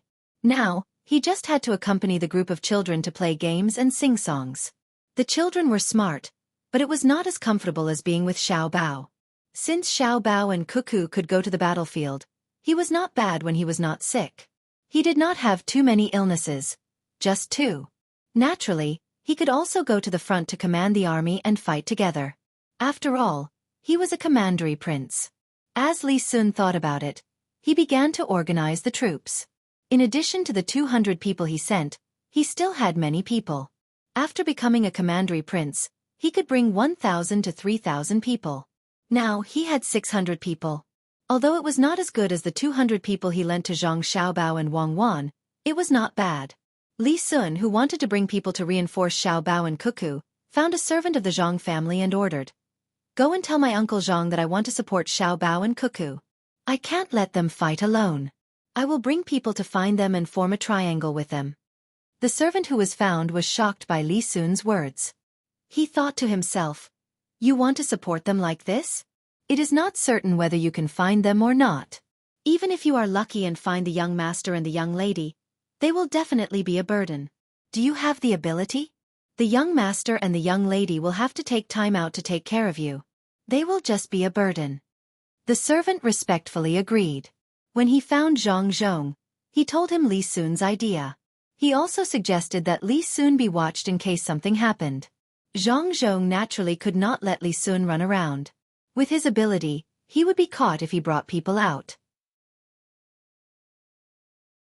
Even if he had 6,000 people, what could he do? When he found Li Sun, Zhang Zhong threatened him. What he meant was, if you want to go out, go back to Tang and County first and come out from there. You can't come out now. Your father and uncle know that you followed me here. If something happens to you, I can't take responsibility. Be obedient and wait for Xiao Bao and Cuckoo to come back to play with you. Otherwise, don't think of following me anywhere else in the future. Li Sun was scared. He did not have any temper. He went to find Lu Er and the others to play Monopoly. He muttered, I'm not young anymore, I'm not a child anymore. I still have to obediently wait for Xiao Bao and Cuckoo to come back to play with me. I'm also someone who can do big things. The people of the Zhang family also started following him around, afraid that he would suddenly run away. 3 days had passed since the first report from the Tubo spies. The Tubo spies did not manage to find any useful information. More than 10,000 people had disappeared within their borders just like that. No one knew if they were alive or dead. It was very mysterious. The only news that came back was that the Tubo people were under great pressure. The Tang army could not be found in the territory, so they had to increase their military strength. They had already started to recruit soldiers from other places. There was a gap in the supply of food, and the Tubo people were tortured. At this moment, the capital also received the news again. It was still sent by Gao Lishur. Li Longji did not have a good time these few days. If it was a talented adult, he would not be like this. However, the talents of the experts of the Zhang family were not ordinary. The two little fellows were also so cute. When he dreamed at night, he would dream that Xiao Bao and Cuckoo were captured and killed by the Tubo people. When he woke up, he would be covered in sweat. He would feel the comfortable bed that the Zhang family sent him and would not be able to fall asleep for a long time. The officials of the imperial court also felt this kind of oppressive atmosphere. Because of the two little fellows, everyone could not help but take a few more glances at Jiannan Road. Since they were 10 months old, they gradually started to understand things. They did not cry or make a fuss. They were obedient, filial, and eager to learn. As long as they were not mentally twisted, they all hoped that they would be able to return safely. Of course, they also hoped that they could have such a child in their family. The morning court had just ended. When Li Longji and a few of his close officials were discussing matters, Gao Lishur hurriedly left and returned. He said to Li Longji, who was not in a good mood but had to discuss matters.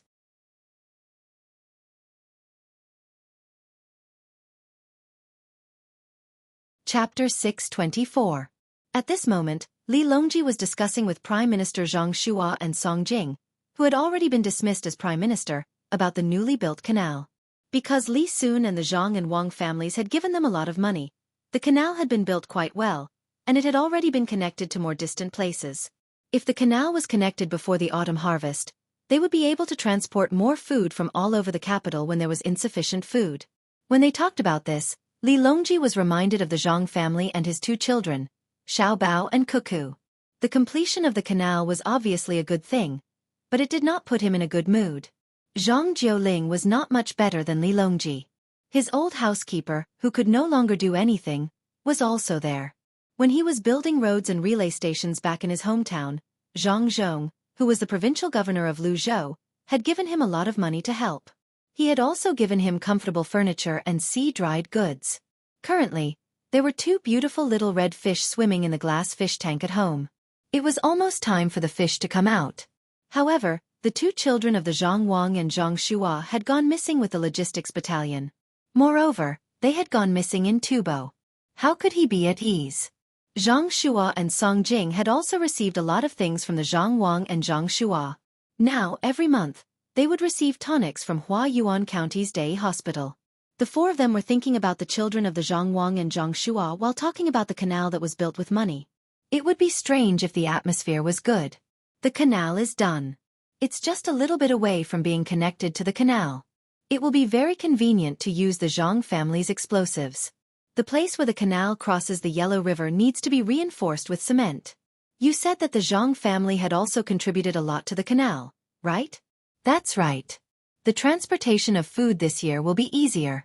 After the canal is connected, will the two children be able to get out of danger?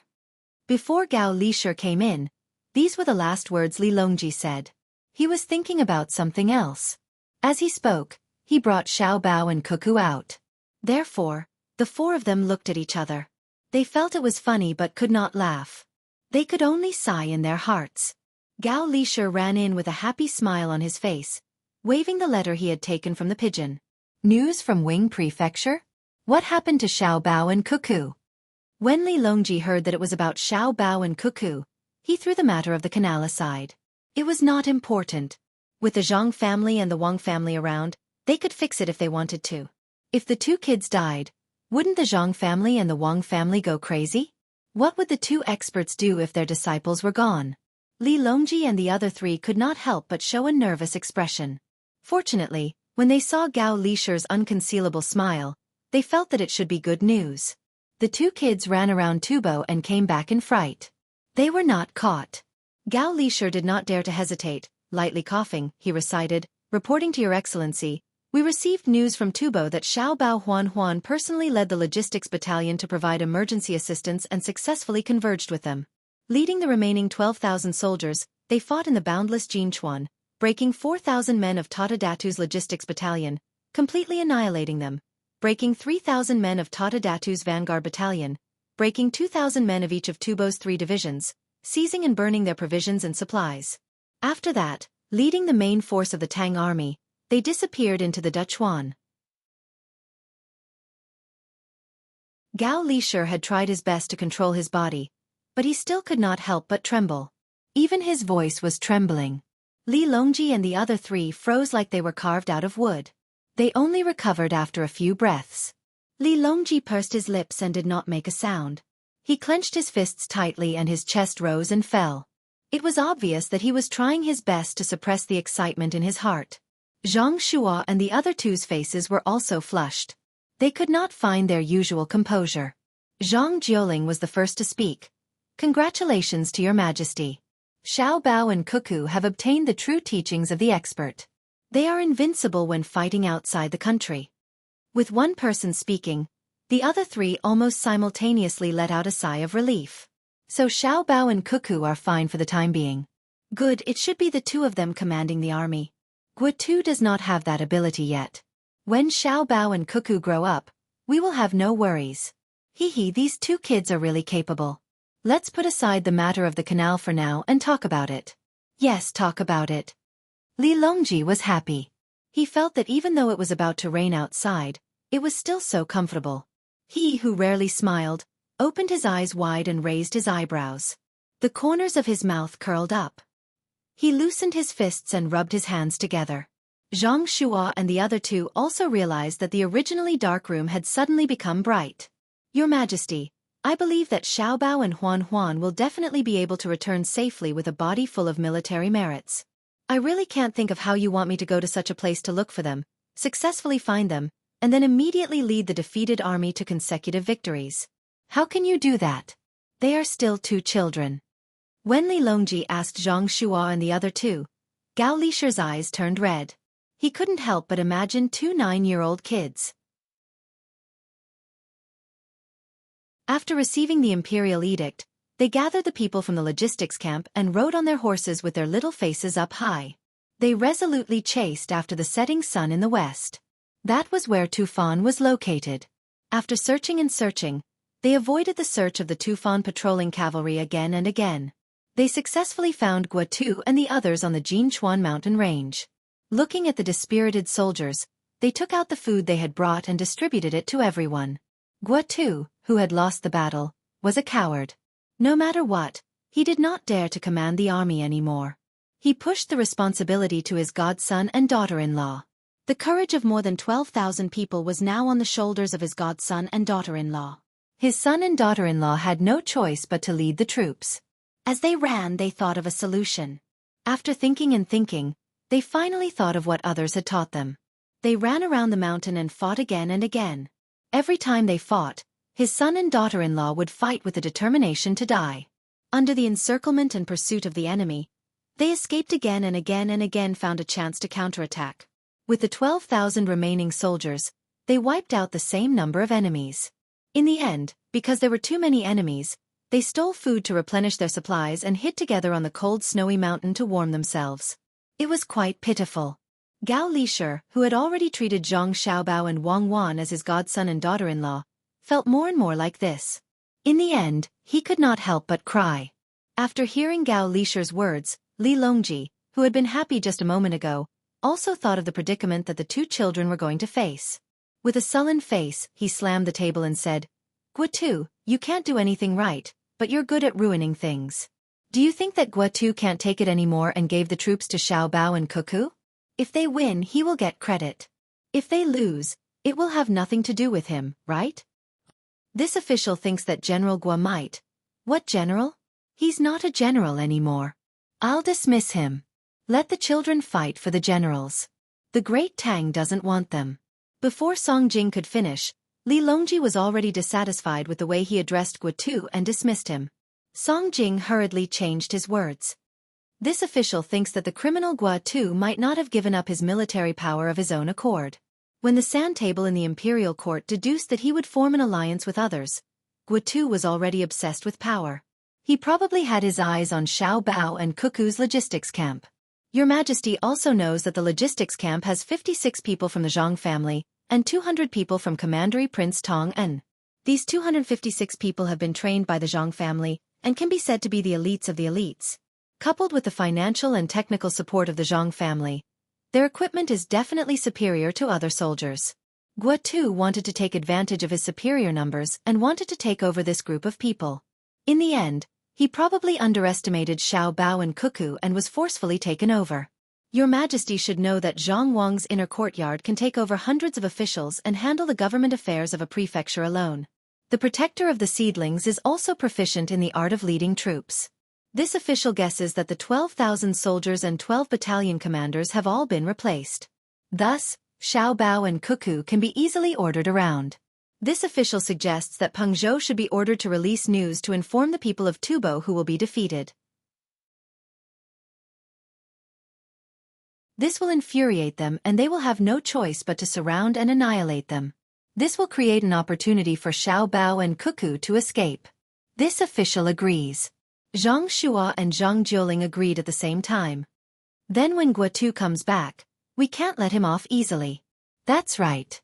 Zhang Wang's inner courtyard can take over the government affairs. The meticulously trained protector of the seedlings will definitely be able to lead troops. If an ordinary servant can be trained to this level, Xiao Bao and Cuckoo, these two smart little fellows, will definitely learn more. Li Longji's expression turned back and looked at Gao Lishur, wanting to hear what he had to say. Gao Lishur was also thinking about how to let his godson and daughter-in-law come back alive. He knew the art of leading troops and understood that the more anxious the other party was, the better.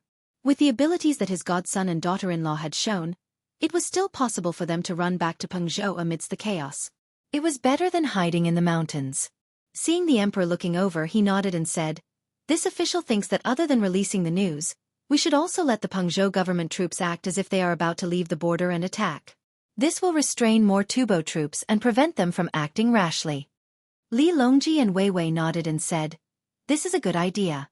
Gao Lishur quickly went to write the decree. Li Longji was also in a good mood to discuss the matter of the canal with Zhang Shua and the other two. Zhang Xiaobao and Wang Wan, who were being remembered by others, had already left the mountains. Who would be willing to suffer the cold for no reason? The two of them led the troops all the way to the north. After walking for a few days, they turned east, which was the direction of the Tang Empire. There were a few Tubo villages here. The most important thing was that the crops were early rice. It was the kind that was planted early and had just matured. Zhang Xiaobao and Wang Wan led people to help the local people harvest the crops out of kindness. The local people just had to stay at home. Zhang Xiaobao carefully investigated the people in the various villages and found people who were prone to betrayal. He controlled their families and promised them great benefits to deal with the patrolling Tubo cavalry. The scouts were everywhere. When they found the enemy, they would first report. The harvesting troops would then stop and hide, waiting for the people to pass by to continue harvesting. The patrolling Tubo cavalry received the order to pay attention to this line of mountains and not let the Tang army come down. At the beginning, they told the people to be careful and to report if there was anything. Later on, they did not find anything and only went back and forth once a day. They were too lazy to ask too many questions. As long as they saw the local people, they would casually ask. Just like this, Zhang Xiaobao and Wang Wan led 14,000 people to hide in this place. They used the fastest speed to dig a cellar in the local people's houses. If there was anything, they would hide in it. Of course, things were not that simple. According to Wang Wan's words, this was not the tradition of the army.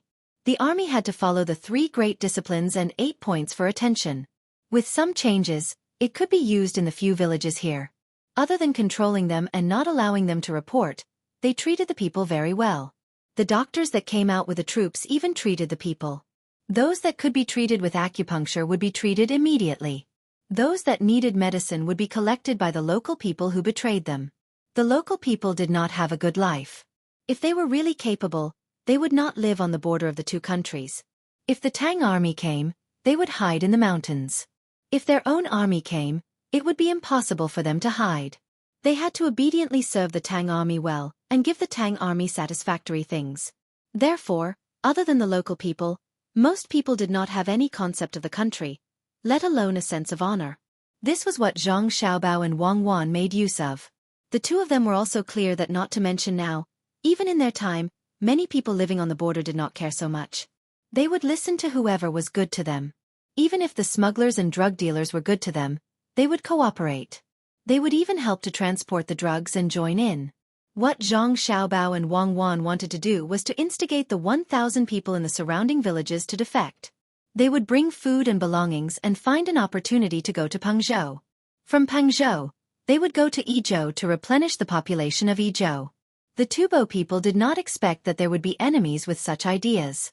The scouts ran around and thought that the Tang army was hiding in the mountains and had not come out. Otherwise, the place would not be so peaceful and quiet. In a harmonious atmosphere, Wang Wan took out the military map and began the next step of the plan.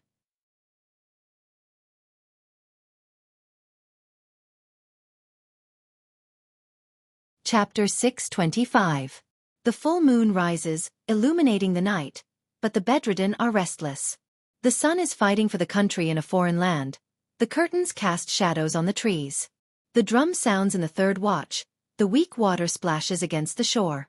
Looking at the picture under the lantern light, there is a breeze. No return without victory. In the evening, when the Zhang and Wang families found out that the Tubo had mobilized an army to encircle and annihilate their son and daughter-in-law, they couldn't sleep again. The lights in the rooms flickered on and off again, and they tossed and turned in their beds restlessly. Husband, the Tubo cavalry has been mobilized, vowing to keep our son and daughter-in-law in the country. I wonder if they've found them. Where did Xiaobao and Cuckoo go? The Jiang Wang clan looked at the shadows on the window, hugged Zhang Zhong's arm, and said worriedly. Zhang Zhong put one hand under his head and looked up at the ceiling. He calculated and said, "They're hiding. They're probably hiding in the mountains. Other places should have been surrounded long ago. Don't worry, Xiaobao and Cuckoo are smart. They'll be found in a few days. Since young Master Song sent people here, they should be out of the pass soon. Let's end this quickly. We'll go to Luoyang to be an official. That place is far from the border. We can't let the children do the fighting. If it really doesn't work, we can go to the capital to be an official. It won't be a small matter," the Jiang Wang clan said as she rested her head on Zhang Zhong's shoulder, thinking about the future. Okay, be a small official. It's best if you can be a county magistrate. Just give me a county around the capital. Go to sleep. Zhang Zhong comforted her and closed his eyes. He wanted to sleep, but he knew that after Xiaobao and Cuckoo returned, it was impossible for him to be an official in Luoyang or the capital. Xiaobao, help me think. Which route should we take to bring the civilians, logistics personnel, and injured people back to Pengzhou? We'll definitely lose if we bring them to war. Wang Wan, who was hiding in the village, looked at the map under the light and asked Zhang Xiaobao, who was temporarily acting as a secretary. Zhang Xiaobao raised his hand and flicked the oil lamp to make the room brighter. He shook his head and said, "We can't go anywhere. The Tubo cavalry will definitely patrol back and forth. We might be able to hide if there are less than 100 people. But there are 1,000 civilians, nearly 1,000 injured soldiers, and more than 2,000 people who came with logistics. In addition to the large amount of rice that you want to transport back, there are close to 5,000 people. Unless the Tubo people are all blind, you still want to leave behind the 3,000 or so horses used for transport. If they walk back, they won't be able to reach their destination for at least half a month. Then let's create opportunities for them. Come. Help me memorize." Wang Wan stared at the map for a while and finally had an idea. In the darkness of the night, the pale moonlight shone on the walls of Pengzhou's pass. The patrolling soldiers vigilantly looked out from 1,000 miles away. They had a very important mission after receiving the order, and that was to immediately report if they found any Tang soldiers escaping back to avoid delaying matters. At this moment, two people of similar height were led by a captain to the wall. The two people were not dressed differently, but the things they brought made the soldiers feel puzzled. One of them had a large eagle on his shoulder while the other had two large dogs. Whether it was the eagle's eyes or the dog's eyes, they were cold. Fortunately, they were very obedient. The eagle didn't move and the dogs also followed beside their master without making a sound. "Zhang Ying, Zhang Lang, I can only send you up to here. Prepare the rope. The captain of the other two people said to the two people, and ordered them to take out the rope. One end of the rope was tied to the wall and the other person went to look for a basket. At this moment, Zhang Lang said, "There's no need for a basket. We can go down.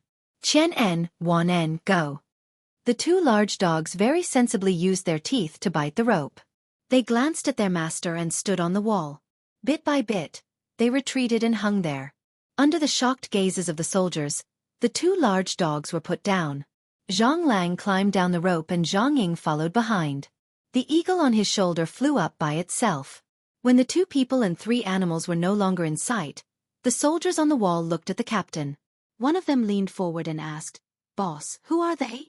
"They're from the logistics camp in Izhou. I heard that they took the military station from the capital and rushed over 800 miles.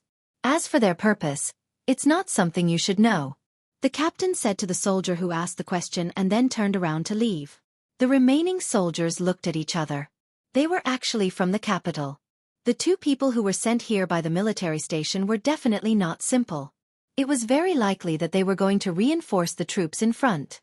They didn't know what abilities they had. I say, could they be two killing gods again? Just like the two children of the Zhang family. I heard that the troops won consecutive battles under the command of the two children. Damn, the people from the logistics camp in Izhou are all evil. A soldier whispered to the person next to him. Everyone nodded. They also wanted to see what the troops that left looked like when they returned. The soldiers didn't know what the two people could do, but the commanding officer of Pengzhou had already received accurate information. The two people came from Xueqi County.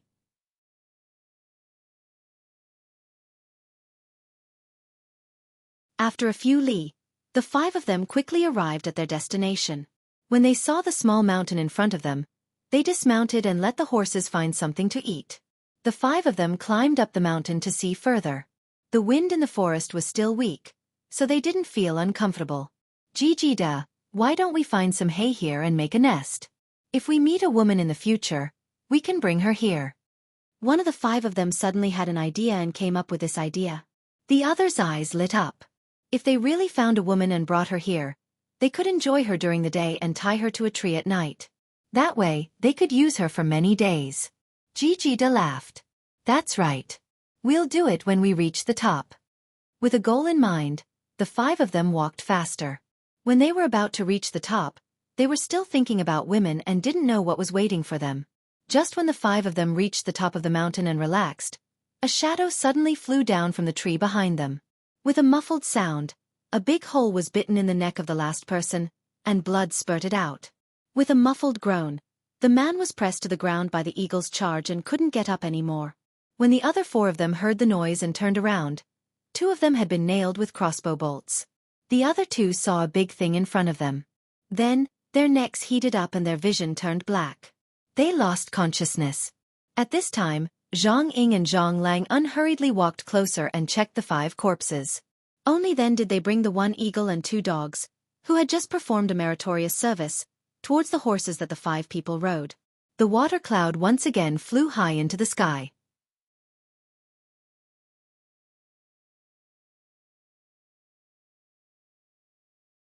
Chapter 626.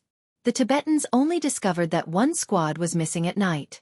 Once they discovered it, they didn't just discover that one squad was missing, they also discovered that the number of patrols in various places was missing. If someone was able to calculate the losses in these few places, they would get a number, 12. 12 teams of patrols disappeared just like that. No one discovered the corpses, and no one saw the horses. The Tibetans didn't seem to care too much about the sudden disappearance of 60 people. After all, they didn't go to other places to ask. If they lost a team, it was very likely that they had encountered a pack of wolves. Such situations were very common in the bushes and mountains. After being ambushed by more than 10 wolves, those with slow reactions wouldn't have the chance to run back. The most frightening thing was to dismount and let the people and horses rest while they were being surrounded. Of course, there was another possibility, and that was that someone had found the fleeing commoners and was eating and living with them. This kind of situation wasn't rare. If someone wanted to investigate, they would say that they had found traces of the enemy and had been following them for a day. No one suspected much on this day. However, if there was no reaction when a team was missing, then for 3 consecutive days, there would be people missing every day. Furthermore, the previous team hadn't returned yet. Then there would be something wrong. Zhang Ying and Zhang Lang searched for 3 days but still couldn't find the Tang army. Xue Yun flew with all her might. Other than searching for the Tang army, she also had to report the Tibetans to her master. After that, it was up to 1 eagle, 2 dogs, and 2 people to cooperate in battle.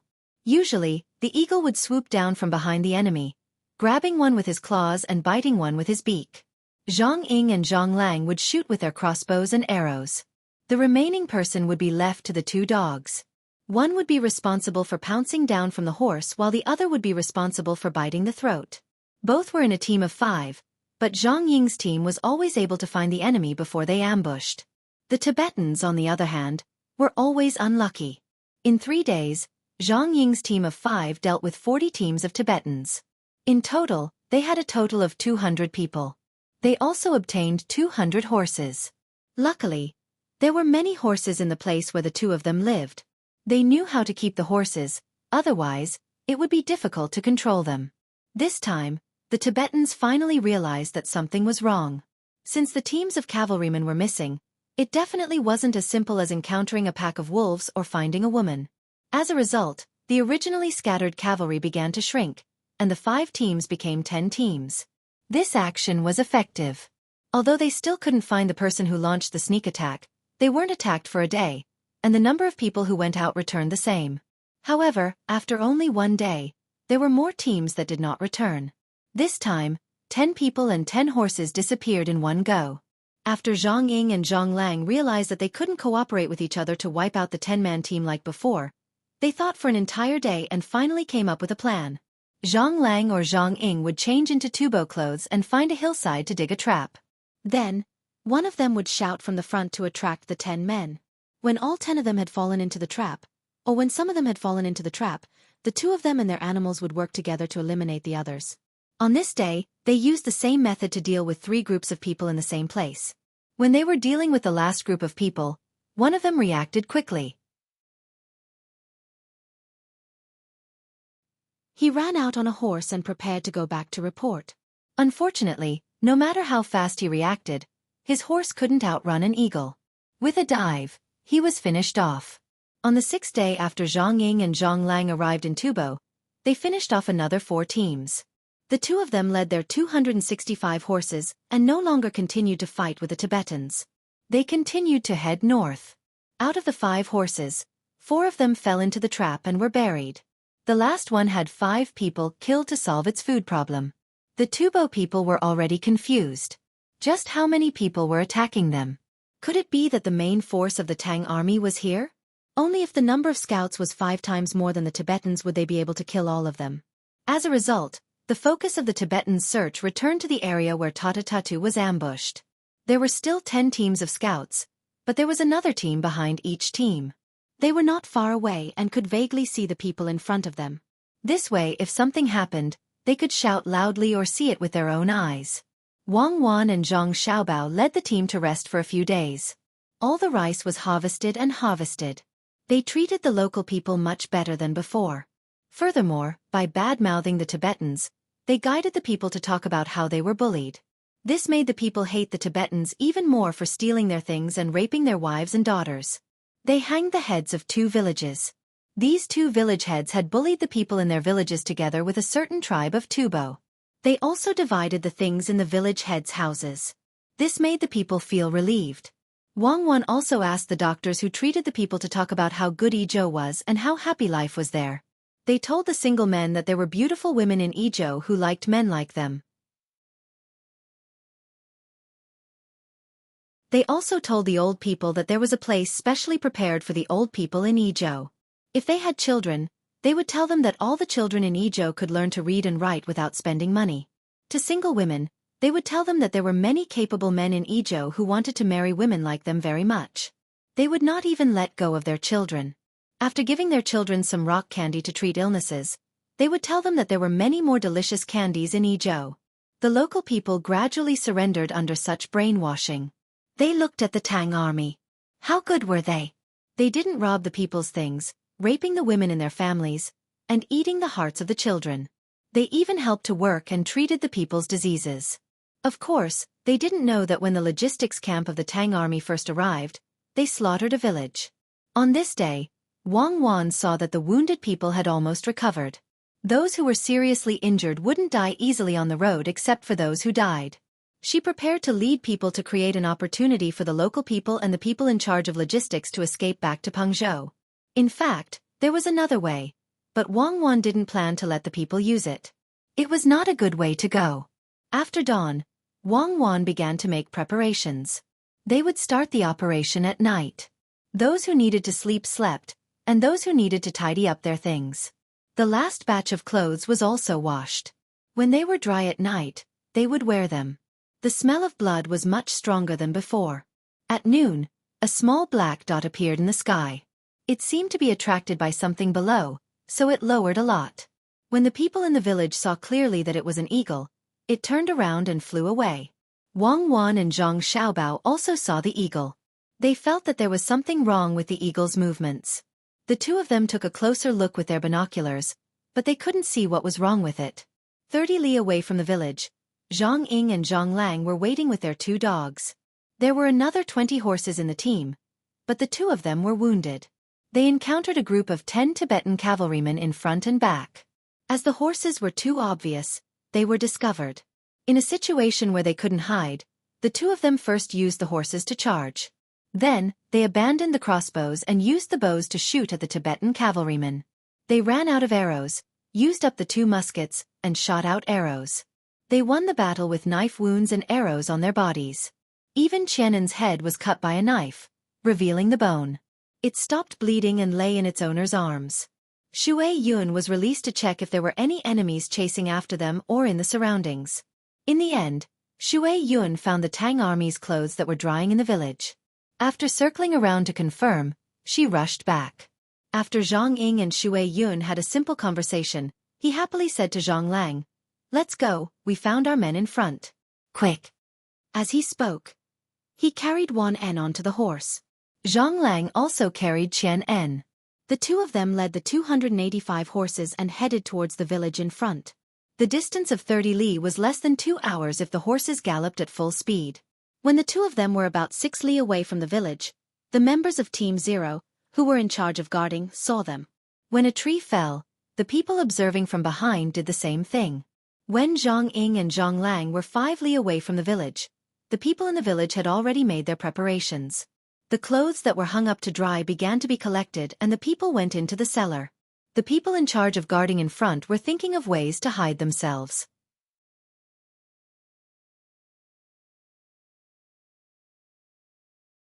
They were indeed on the same side. Outsiders would not be so well equipped.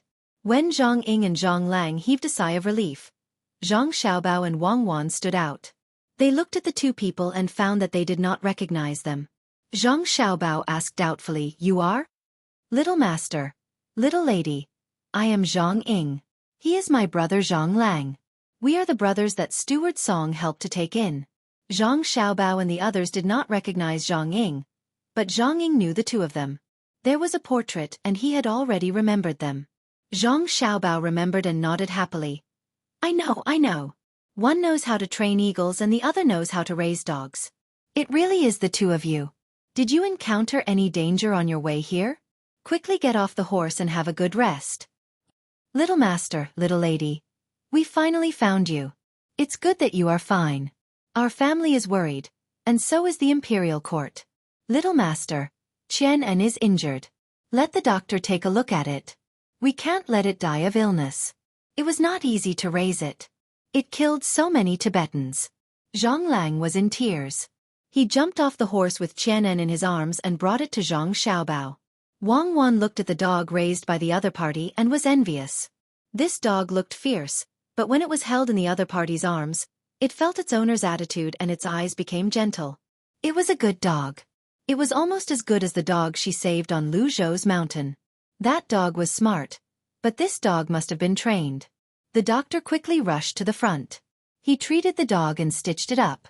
He also checked the injuries on Zhang Ying and Zhang Lang. The horse was taken away and hidden. Zhang Ying and Zhang Lang were treated while they talked about how they came here. Little master, little lady, you are really amazing. You went to the front line in the name of the logistics camp to provide reinforcements. Then, you led the army to fight on Jinchuan and killed more than 13,000 enemies. You successfully escaped the encirclement of the Tibetans. No one could find you. The family was both happy and worried. They were afraid that you would lose a pair of eyes, so they sent me and my younger brother here. My younger brother and I received the order and went to the military station.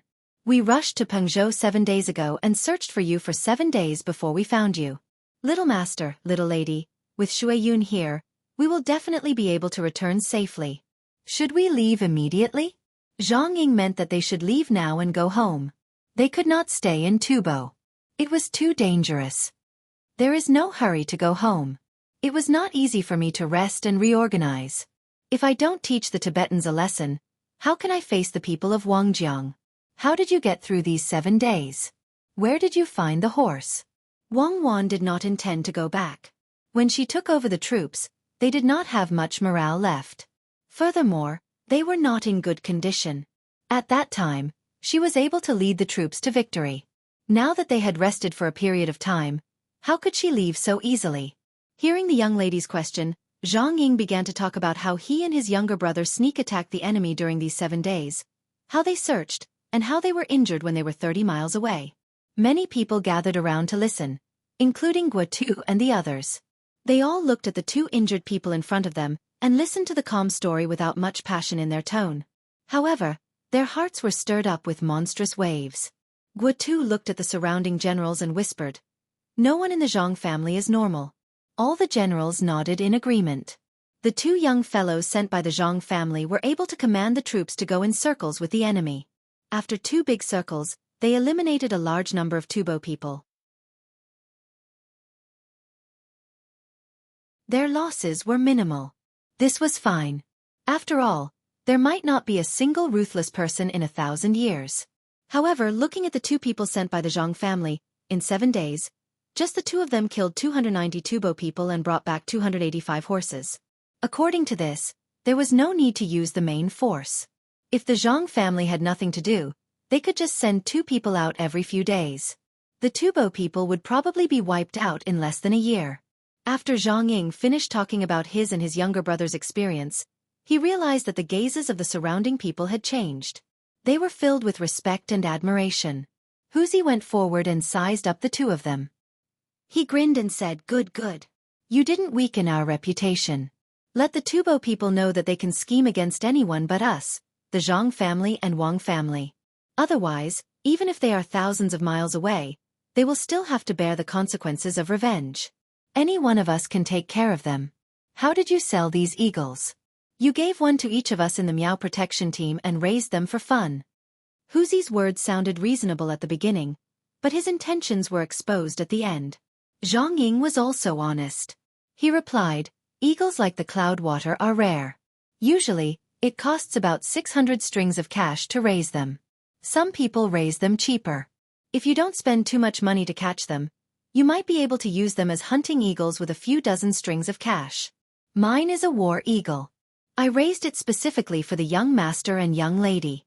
From the time I got the Cloudwater to the time it could fight together, I spent more than 1,000 strings of cash.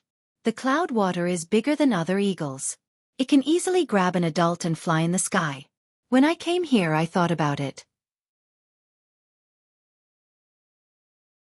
If I see the young master and young lady, and if we are surrounded, I will let the Cloudwater grab the young master and young lady and break out of the encirclement." As he spoke, Zhang Ying took out a few tags from his backpack and introduced them. The Cloudwater is very smart. It can fly to designated places. There are 2 tags for each type. When I bring the Cloudwater to a place, I just need to throw down a tag. If the Cloudwater needs to fly there by itself, I will take out the other tag for it to see. When it sees the tag, it will know where to fly. At first, it could only recognize 1 type of racket. Now, it can recognize 6 types of tags. The Cloudwater has worked very hard. Wing Province is too far from here, and the mountains are too high. I didn't dare to throw the tags to others, so I put one in Pengzhou. The Cloudwater can go back at any time. Haha, The Tibetans are dead for sure. Good eagle. You have done a great service.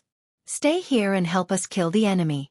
Zhang Xiaobao laughed, but his voice was childish. There was no imposing manner in it. Wang Wan also looked at Zhang Ying and the cloud water with satisfaction. Of course, the one she was most satisfied with was Song Jinggong. He had left the two people behind. Who would have thought that the two people who were about to starve to death back then would have such ability? Wang Wan knew that the cloud water was very useful. In a time like this where there were no advanced communication methods, the cloud water could help to pass information back and forth. If the Pengzhou side found an opportunity to send troops, they would tell her side, and the two sides would cooperate. The cloud water's reconnaissance ability was like the hot air balloon in the past, floating in the sky to command. In the beginning, the cloud water was used for reconnaissance. Later on, it developed into shooting with pistols. Wasn't this just a simple military satellite? Not to mention 1,000 strings of cash, it was worth 100,000 strings of cash to raise one. After everyone was done being happy and shocked, Zhang Ying took out an imperial edict. He looked at Guotu and the others and said, "Guotu, accept the edict." Guotu and the others were stunned. They had a bad feeling in their hearts. As expected, the contents of the imperial edict dealt a huge blow to Guotu and the others. They were stripped of their official positions, and at the same time, were asked to go back to receive their punishment. The position would be taken over by either Zhang Xiaobao or Wang Wan. If the two of them didn't lead troops, and someone else did, then that person would take over. It was written very clearly in the imperial edict. If it was either Wang Wan or Zhang Xiaobao, then in addition to taking over the position of real power, they would also be given the title of General of the Army, a lower second-rank official. If Zhang Xiaobao obtained this position, then Wang Wan would be conferred the title of a second-rank imperial lady. If Wang Wan obtained this position, then the rank of a sixth-rank official that was originally given to Zhang Xiaobao would become a lower second-rank official, Jin Ziguang Lu Daifu. The two of them would have to prepare their own clothes and ceremonial rites, and they wouldn't be rewarded with money or cloth. Guotu was both envious and afraid. He could see how much the imperial court valued these two children. If the commander was changed, there would only be real power and no other official, and they would only be rewarded when they returned. However, it was different when it came to these two children. There seemed to be an endless supply of second-rank official, one for each of them. It was useless to be envious of others. It was better to think about oneself. At this time, Zhang Ying added, "There is also a saying. Xiaobao, Cuckoo, you two children quickly come back." If Li Shi wants to recognize Xiaobao as his adopted son, then do it when we return to the capital. Don't run around outside. The wind on the mountain is strong, and it's cold and cold. If you don't listen, come back and beat me with a plank. When Zhang Ying said this, the surrounding people gasped. Everyone was shocked by the emperor's attitude towards the young master and young lady. Most of the emperor wouldn't say this to his own son, right? Zhang Xiaobao and Wang Wan were also stunned. The two of them didn't expect Li Longji to have such a cute side. Xiao Li is really a good person. Even if he is pretending, he rarely pretends in front of others. Once these words spread, I can be a dandy in the future. Let's see who dares to provoke me. Xiaobao whispered to Wang Wan. Wang Wan nodded. Then we can't go back. Xiao Li's words are worth the lives of 10,000 Tubo soldiers. We can't let him say it for nothing. Guotu was speechless. What was this called? He thought about himself and knew that if no one spoke up for him, then once he returned, he would be finished. He didn't dare to run, and he couldn't run. His family was still in the capital, and how could he run out of this village? The emperor could just send two people to deal with him, and the eagle called Xueqi was watching from the sky. When he thought of this, he set his eyes on Zhang Xiaobao and Wang Wan. He didn't want to seize power, and he didn't want to take revenge on others. The emperor had personally said that he wanted them to go back quickly, and he even showed a caring expression.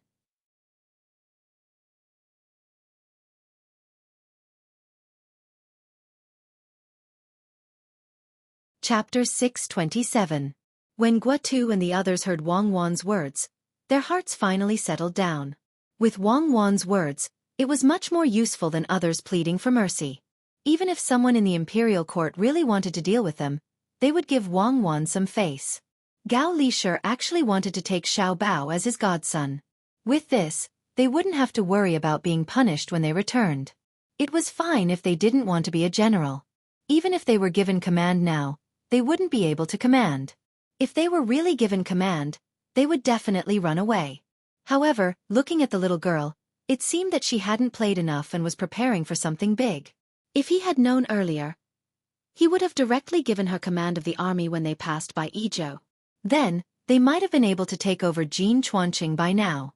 Zhang Xiaobao wrote a letter and even took out the proof of the leader of the enemy's 1,000-man team. He tied the letter to Xueqi as well. An eagle was more convenient to use than a pigeon. It was stronger, unlike a pigeon. If you wanted it to carry something, it had to be able to carry it. Xueqi sensibly spread its wings and flew away. Wang Wan started a new arrangement. With the addition of a strong helper, the plan couldn't be carried out like before and had to be used. Together with the logistics, transportation, and medical team, there were a total of 4,000 people.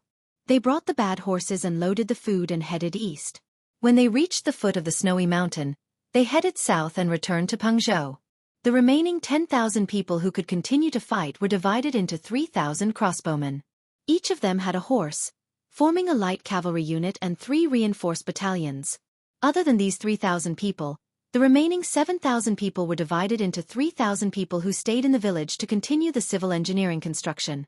Inherit the fine tradition of the People's Liberation Army. The other 4,000 people went up the mountain. Wang Wan was determined. The troops had finished resting and had a large amount of supplies. There was also the existence of military satellites. In addition to the dog's sensitive hearing and smell, if she didn't do something and let the Tubo people know how powerful she was, she would write her surname backwards. When Zhang Xiaobao heard Wang Wan's vow, he could only tell her that it was fortunate that her surname wasn't Tian. Otherwise there would be 2 more ways to write it. Wang Wan, who had originally planned to take action at night, ordered the troops to take action now. Guotu and the others, who were supposed to go back, requested to stay. At least they could help out with the captain's work. After all, they had also learned a lot. After hearing Wang Wan's order, Guotu humbly asked, "General Wang, may I ask why we don't move at night? It's easy to be discovered by the enemy during the day." They've already discovered it. Zhang Ying killed 20 of the enemy's riders 30 li away. How could they not know? 20 riders is not a small number. They will definitely come in contact with each other once in a while. When they discover that the blood tribe is gone, they will definitely come here. At that time, they will search the village. Wang Wan didn't look down on Guotu at all. She answered his question. "That's right. How should we get there?" Guotu was very eager to learn because he couldn't guess Wang Wan's next move. This made him feel very uncomfortable in his heart. If a general couldn't guess the opponent's intentions during battle, then what was the point of fighting? Leave. Wouldn't it be a pity to leave such a good place? I have to make use of it and kill at least 10,000 Tubo soldiers before leaving. Up the mountain. Wang Wan didn't plan to run. With such good conditions, as long as they weren't idiots, they would think of a way to scheme against the enemy. 4 hours later, the Tubo soldiers discovered that 2 groups of people were missing. They were already vigilant and immediately sent people to search. In the end, a group of 100 encountered a battalion of light cavalry. They were shot down by the enemy's crossbow arrows at a leeward area. They didn't even manage to escape. They were still wearing armor. The light cavalry only had a single piece of clothing and didn't even have leather armor. The food they brought was only enough to last them for 2 days. They were all chasing after speed. The disappearance of a group of 100 left the Tubo soldiers no choice but to send people to check again. This time, 2 groups of 100 returned. Before they could run to the location, they encountered a battalion of light cavalry. At the same time, the wind was against them and they were shot down. This time, they learned to be smart and scattered to escape. In the end, they discovered that there were enemies in every direction. The 2 groups of 100 lost contact with the Tubo soldiers again. This time, the Tubo soldiers didn't continue to send a group of 100, but a group of 1,000. Unfortunately, when the group of 1,000 rushed over, they were all gone. In the middle of the night, who would want to play with them? Why weren't they sleeping? The group of 1,000 didn't dare to rashly advance. They slowly arrived at the village and discovered that there was no one here. Those that could be brought away were all taken away by the commoners. This time, they finally understood where the enemy had been hiding. They were actually hiding in these few villages. It seemed that the commoners were also bribed. When the group of 1,000 saw that there were no enemies, they could only send 200 people back to report. The remaining 800 people stayed in the village. The wind was weaker here and it wasn't that cold. When dawn came, the reinforcements that the 800 people were waiting for didn't come. The 200 people who went back to report last night were also gone. When the 800 people didn't dare to scatter and return to their encampment, they told the situation. The generals in the headquarters were all stunned. How many people were there in the Tang army? How could they leave all 200 cavalry behind? Could it be that this was where the main force of the Tang army was? Since the Tang army in the village was gone, where was the main force of the Tang army now? Tatatu also received the news. His men were still on the mountain with 13,000 men. It wasn't that he didn't want to go back, but he didn't dare to. If he went back, his position would be gone. He had lost 7,000 men. How could he think about it? Therefore, he kept asking people to send him supplies. He always lied that he found small groups of Tang army chasing and annihilating them. After hearing this news, Tatata's first reaction was that the opportunity had come. He sent a message to the other divisions, saying that he knew where the main force of the Tang army was. They were on the mountain and he asked for reinforcements. He could bring his men to fight a head-on battle. The people in the other divisions didn't believe him for a long time. The last time they sent 6,000 men, all of them were annihilated. They even sent reinforcements. Maybe the main force of the Tang army was still at the place where his 4,000 men were killed, looking for a chance to launch a sneak attack. Damn clairvoyance. How can they see so far? If we continue to fight like this, we will be in a passive position. Didn't those people who went to Tang to collect information and secretly recruit officials know how to bring back a few clairvoyants? They could have found one and let the craftsman learn how to make one. Tatata hated himself when he thought that he was always one step behind the enemy. He knew the use of clairvoyance. They could discover the enemy in advance and make arrangements in advance. They could ambush or retreat, making it impossible for the enemy to guard against. If he had won, he would definitely not lose. At 2 days had passed. All the Tibetans were looking for the main force of the Tang army, but no one could find it.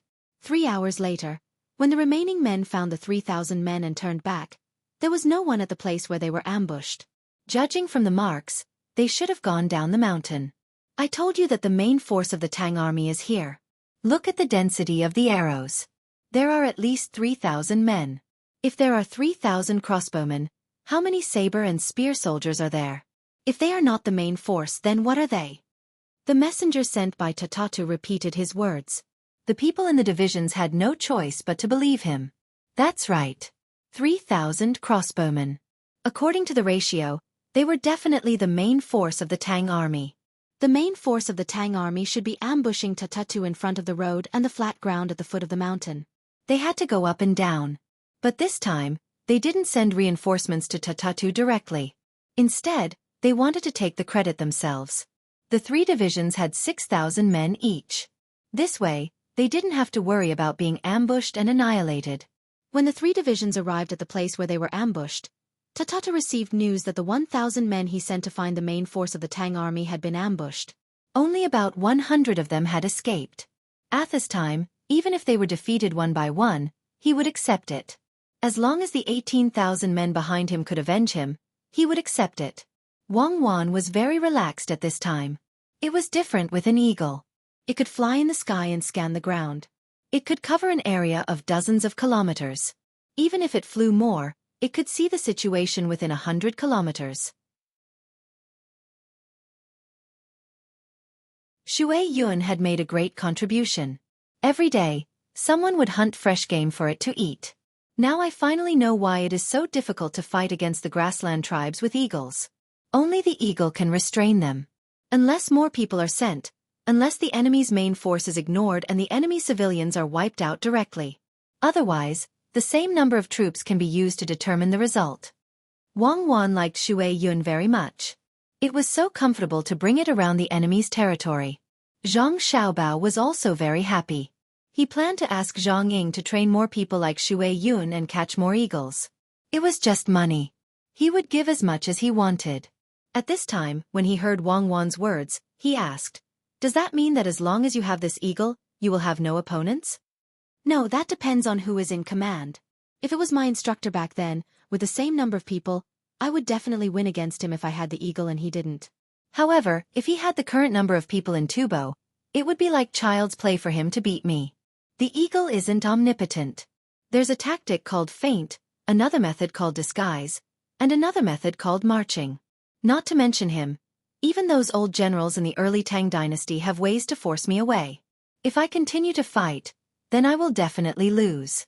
Of course, it won't be that easy to catch me. We can escape on our own at the most critical moment, and when we return to our dynasty, we will have more soldiers to fight. At that time, it won't be just 15,000 soldiers. I will not be so stupid as to not have the face to meet my elders. As long as I am alive, there is hope. Yes, the Tibetan cavalry has moved out. It is almost time to wrap things up. I will give Shaoli a gift." Wang Wan was not arrogant enough to think that she was invincible.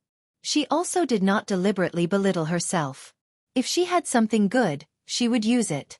Who cares if the Tibetans had telescopes or eagles? Could it be that she could not throw an atomic bomb at them if they did not have one? The Tibetans felt that this battle was too difficult, but they had to fight. This was a battle in their own territory. If they did not fight the enemy, how could they live a peaceful life? The people of Tatatatu formed a horizontal line and surged forward. 18,000 people who were waiting to take advantage of the situation also followed closely behind. They hoped that this time, they could eliminate the enemy's main force in the vast Golden River. In the middle of the night, the Tibetans lit up their torches. They did not intend to rest and continued to move forward. Just after they moved forward for another 2 hours, 3,000 light cavalrymen ran over from the village and attacked the 18,000 people supply team.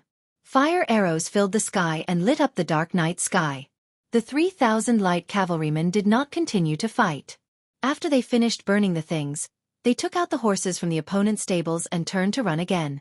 Crazy, the Tibetans were crazy, especially the people from the 3rd Division who came to help. They questioned Tatatatu. "Where is the main force of the Tang army? Didn't you say that they were on the mountain?"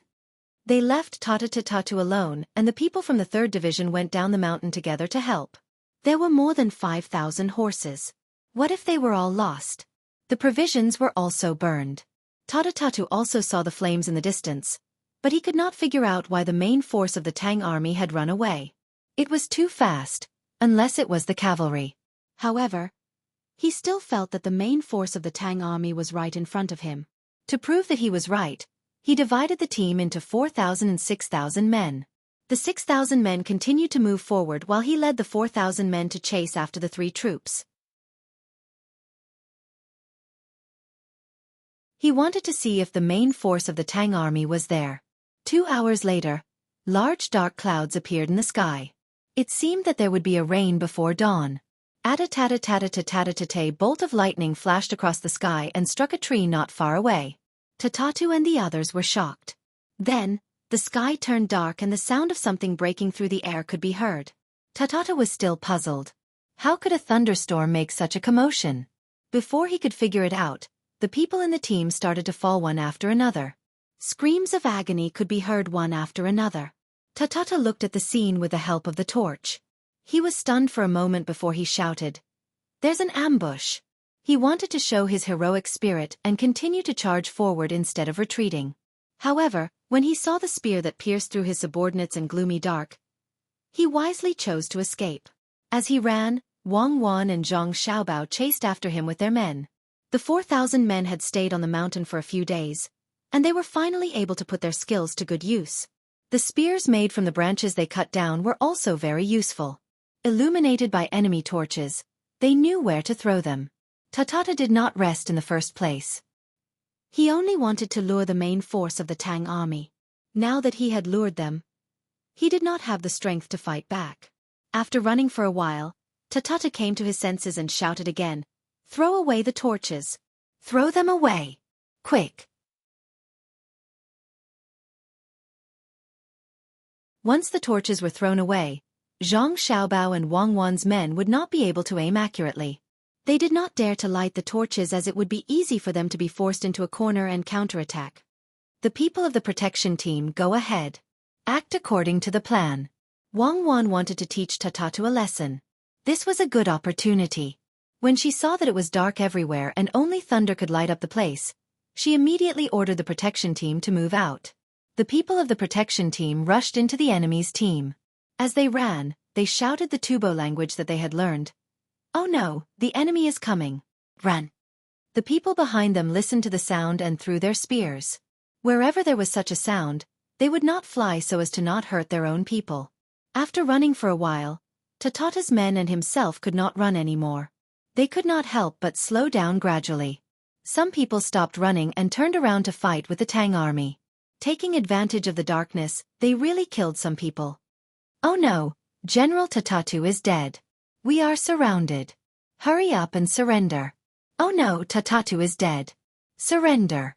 The people of the protection team could not find Tatata's location and could only continue shouting. This time, a small number of Tubo people stopped running and knelt on the ground to surrender. There were 2 people beside Tatatu who knelt down.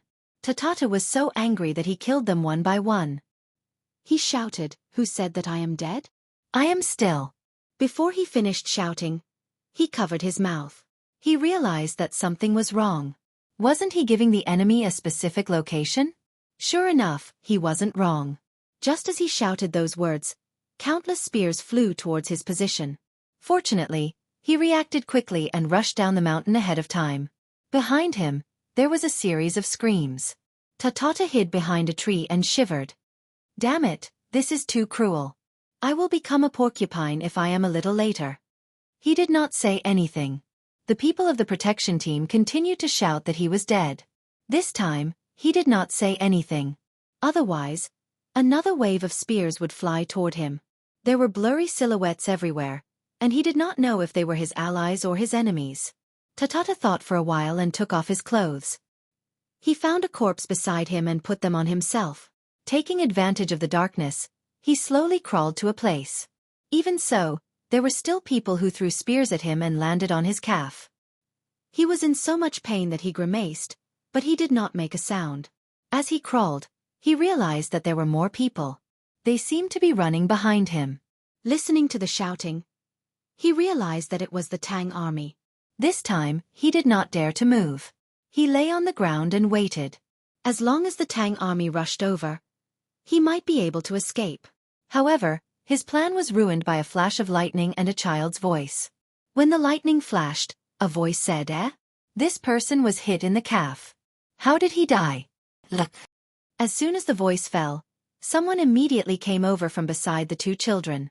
Tatatu already knew who the 2 children were. The spy in Pengzhou had sent the news. The ones who defeated him were not the generals, but the 2 children. When he heard the news, he did not believe it at all. Otherwise, he would not have the face to live. At this time, when he saw the 2 children in front of him, he was shocked. However, he understood that it was indeed the 2 children who were commanding the army. The opportunity was right in front of him. Tatata did not know where the strength came from. He did not care about the spear in his calf. He pushed off the ground with his hands and rushed toward the 2 children in front of him. He thought it through. As long as he caught the 2 children, no one would dare to touch him. When he brought the children back, it would be a great achievement. The people from the seedling protection team had been sent out, and it was so dark, the people guarding Zhang Xiaobao and Wan Wan did not even have time to react. They could only see a blurry shadow leaping over, heading straight for the little young master and little Mississippi. Just as they were in a state of panic, they saw the figure that was pouncing towards them fly away in a flash. Damn, we are going to be generals soon. Zhang Xiaobao and Wang Wan retracted their legs at the same time. They cursed and put down the arm that had just shot the arrow. It was really scary just now. Young master, young lady, are you okay? The person next to them asked with concern. There were already people over there who held down the person who dared to sneak attack them. They would not let him die easily if he dared to attack the young master and young lady. It's okay, little guy. How dare a disabled person who was hit by a spear fight with me and Cuckoo? Do you really think you are a hero? Do you think you are me, Who can escape from the search with a broken arm? Zhang Xiaobao replied. He lowered his voice so that only Wang Wan could hear him. Wang Wan laughed and said to the people in front of her, "Bring him here. I want to see who is so smart and knows how to play dead." Tatata did not know how he flew back. He felt a pain in his chest, then his thigh and arm. He could not move anymore. Wang Wan did not need to continue to give orders. She could not. She asked people to light torches and look at the person who almost succeeded in the sneak attack. "I am not convinced. I am Tatatu. You can't kill me. I want to fight with your generals again." Tatata did not hide his identity anymore. That way he would die faster. The life of a soldier was not worth anything. He still wanted to fight with the two kids. Zhang Xiaobao and Wang Wan were stunned. They did not expect to catch a big fish. They looked at the person in front of them carefully. Zhang Xiaobao shook his head and said, "No wonder you always lose. You don't even know how to put on makeup. Look at your clothes. They are too small. You don't need to fight with your current appearance. You are lucky today. There is no poison on the arrow. Otherwise you would have died."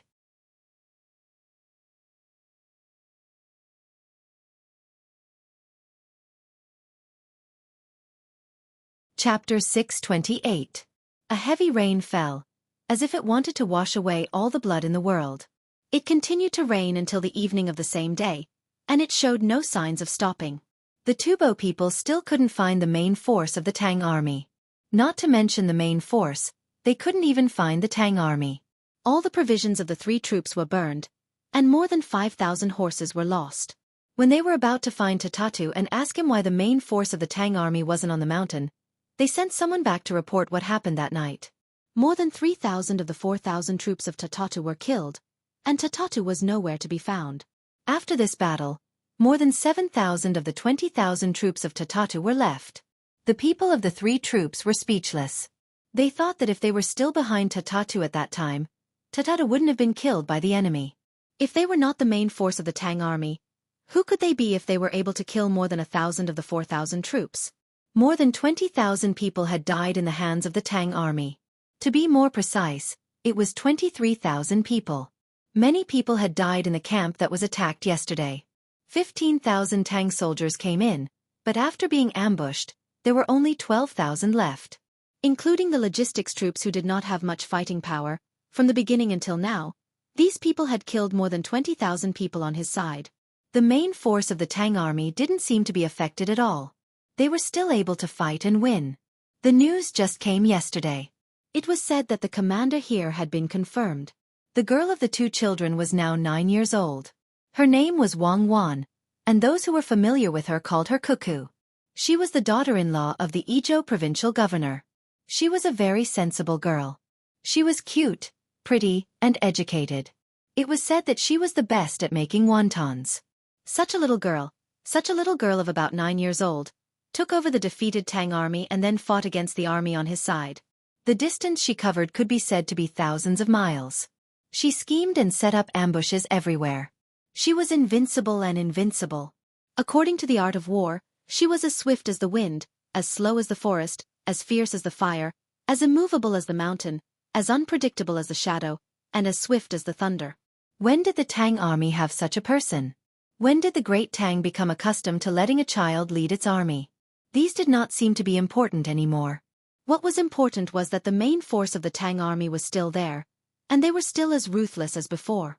No matter how hard they searched, they were still nowhere to be found. The Tubo generals had already lost their temper from the beating, but they had no choice but to fight. She had already released the news that she was just a child, and she was the one who killed them until their blood flowed like a river. If they couldn't even deal with a child, what kind of country would they have? As a result, more troops were mobilized and the Iron Cavalry took up their positions. So many people, so powerful, all for the sake of defeating a 9-year-old girl. Cuckoo. A very nice name. Recently, the officials of Pengzhou no longer placed their official duties as their top priority. All they thought about every day was how many Tibetans had been killed by the logistics battalion. A few days ago, Eagle had already delivered the latest news to Pengzhou. When the officials of Pengzhou saw the battle report, they were speechless. The person had been confirmed. She was Zhang Zhong's daughter-in-law. She had led her people to defeat the Tibetans again and again. The evidence was the item on Eagle's body. Now, no one doubted anything.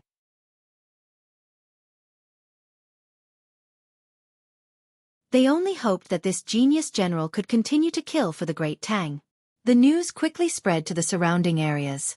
When the wealthy families heard about it, they wanted to work hard to have daughters so that they could be like Wang Wan and lead troops into battle. It could be said that they were both men and women who had been reborn. Of course, no one knew that this was what they thought.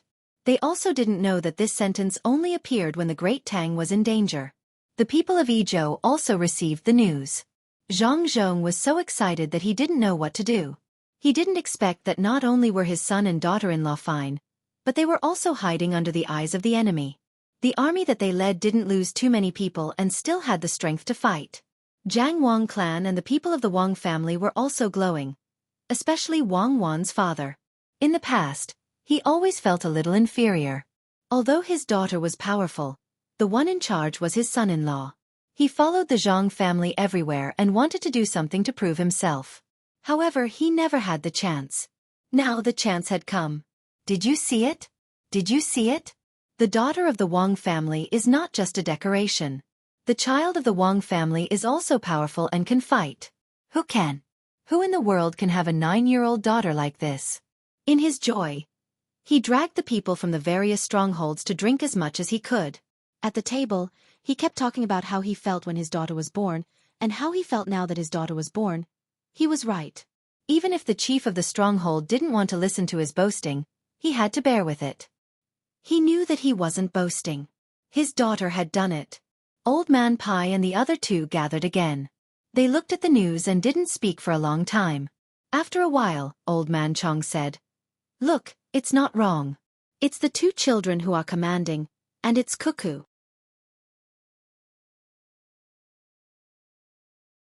Did an expert teach the two children different skills? This time, the Zhang family and the Wang family's momentum has been established.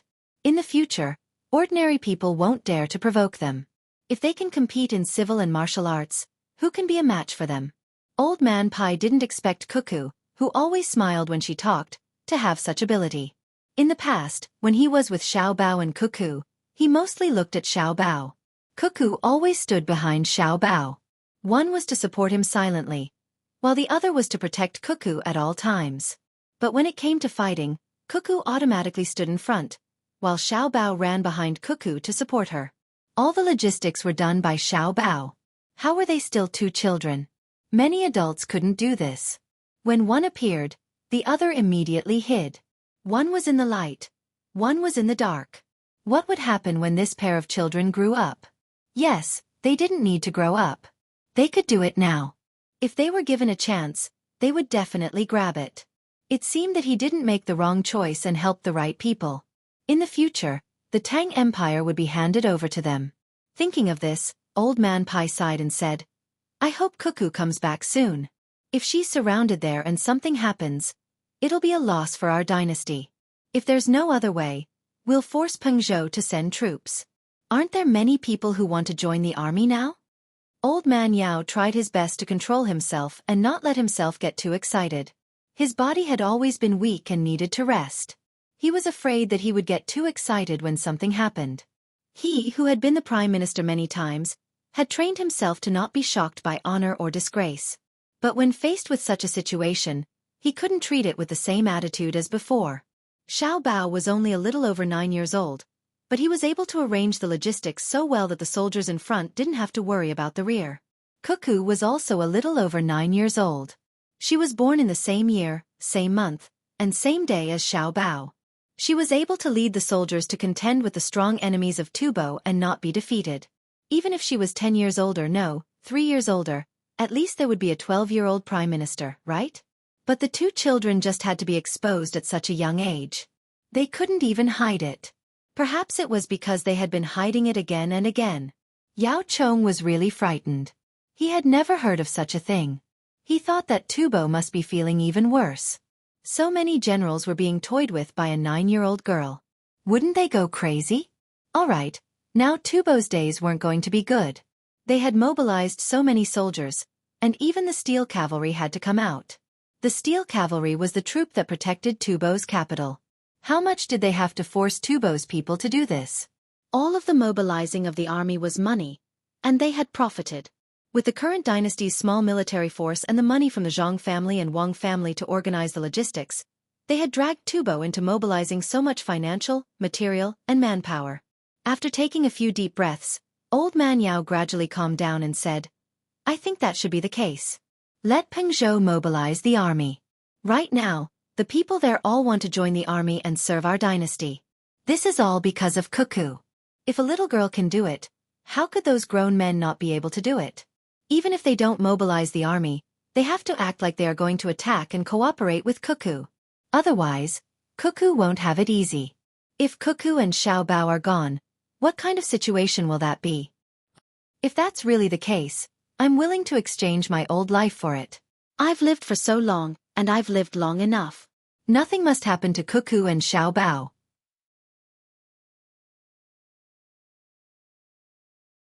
Old Man Chong was the most direct and immediately expressed his position. Old Man Pai didn't say anything, but from the expression on his face, he was willing to exchange his life for it. Just as they were discussing whether or not they should use their status to force Peng Zhou to make a move, the imperial edict from the capital arrived. It was specifically for Old Man Yao and Old Man Pai, telling them to fully cooperate with Zhang Zhong in Yizhou. At the same time, another imperial edict was sent to Peng Zhou, ordering Peng Zhou to make preparations to attack. Just as the others were making their moves, Wang Wan began the next step of her plan. She placed a team of nearly 4,000 people on the mountain. She and Xiao Bao personally led 3,000 light cavalrymen to cause trouble for Tubo. After the rain stopped, the road was difficult to travel. Perhaps all the generals were unwilling to attack the enemy under such circumstances, but Wang Wan was an exception. The things she learned didn't care about the influence of the weather. In the past, the troops she commanded were all-weather combat troops. To others, this kind of weather was unbearable, but to her, it was an opportunity. So what if the ground was muddy? If her side was muddy, so were the others. Whoever could take advantage of the terrain would be able to win. In addition, with the help of clouds and binoculars, Wang Wan was confident that she could fight Tubo again in this kind of environment. She would make them tremble when they saw her in the future. The 3,000 light cavalrymen set off with 5 days' worth of food and a large number of arrows. Their target was the 3 troops that had just gathered to Tatu's 7,000 people.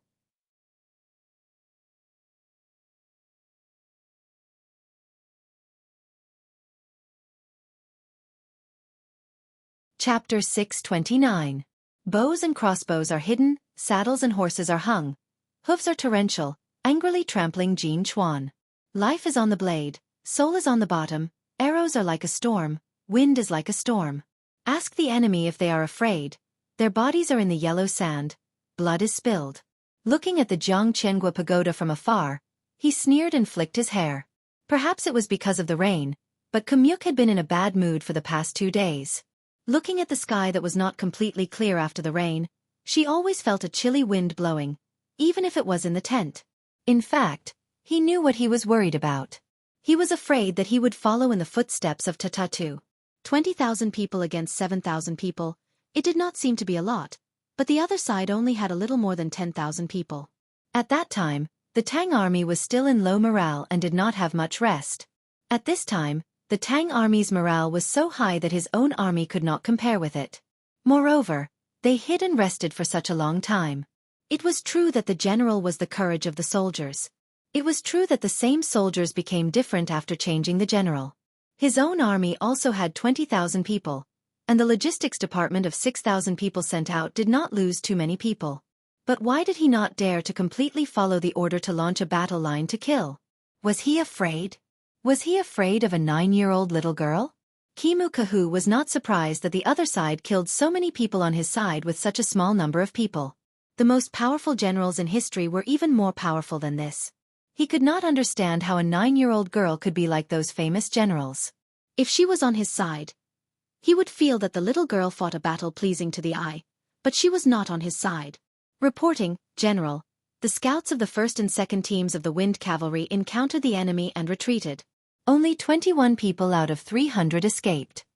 Just as Camus and Ku, who were thinking about how to follow the order without losing too many soldiers, a messenger ran in from outside the tent and reported to them.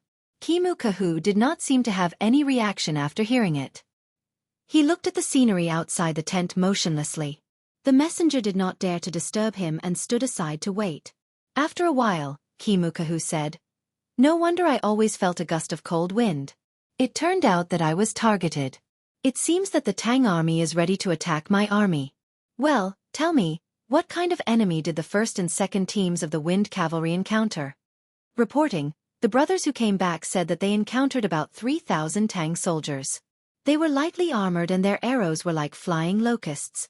When they came face to face, a large number of brothers around fell. Fortunately, the road was muddy, so they managed to escape. The messenger was also worried.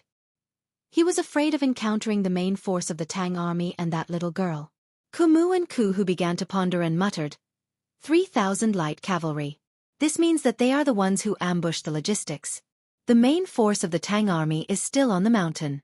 Mud is good. The messenger listened attentively.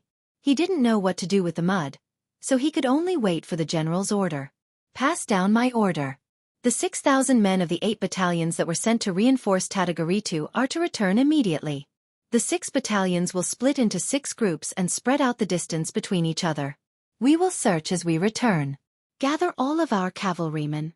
Equip them with light armor and crossbows. Wait for orders. Find Sang Chi.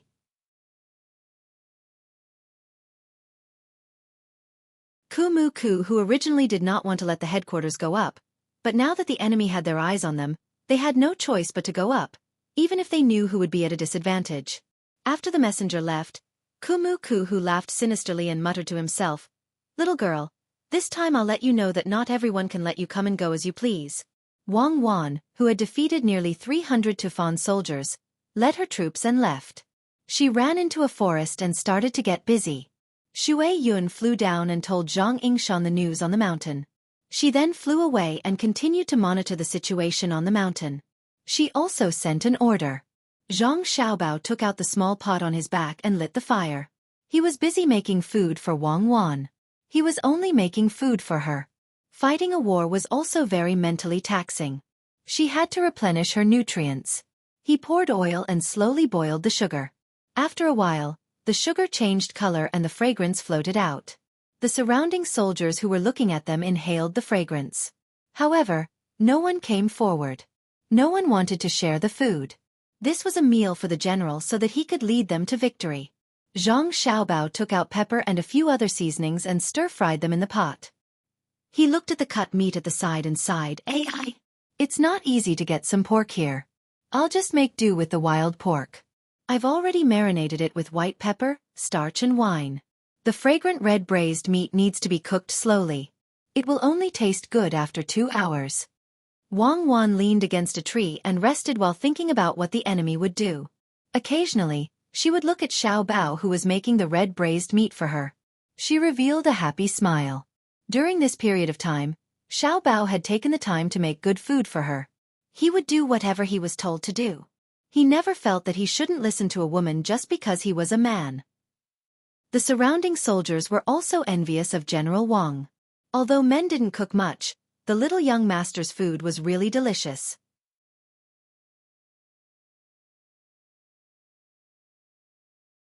Just by smelling it, it was fragrant. When they heard the people from the logistics camp calling him, it seemed that the little young master had a higher status at home. They didn't expect that he would not fight for power with General Wang and would do whatever he was told to do. This kind of man was not easy to find. Yes, a woman like General Wang was also not easy to find. When the little young master was at home, would he be bullied by General Wang who could command him? As everyone was thinking, one person unconsciously said it. Zhang Xiaobao was watching the fire.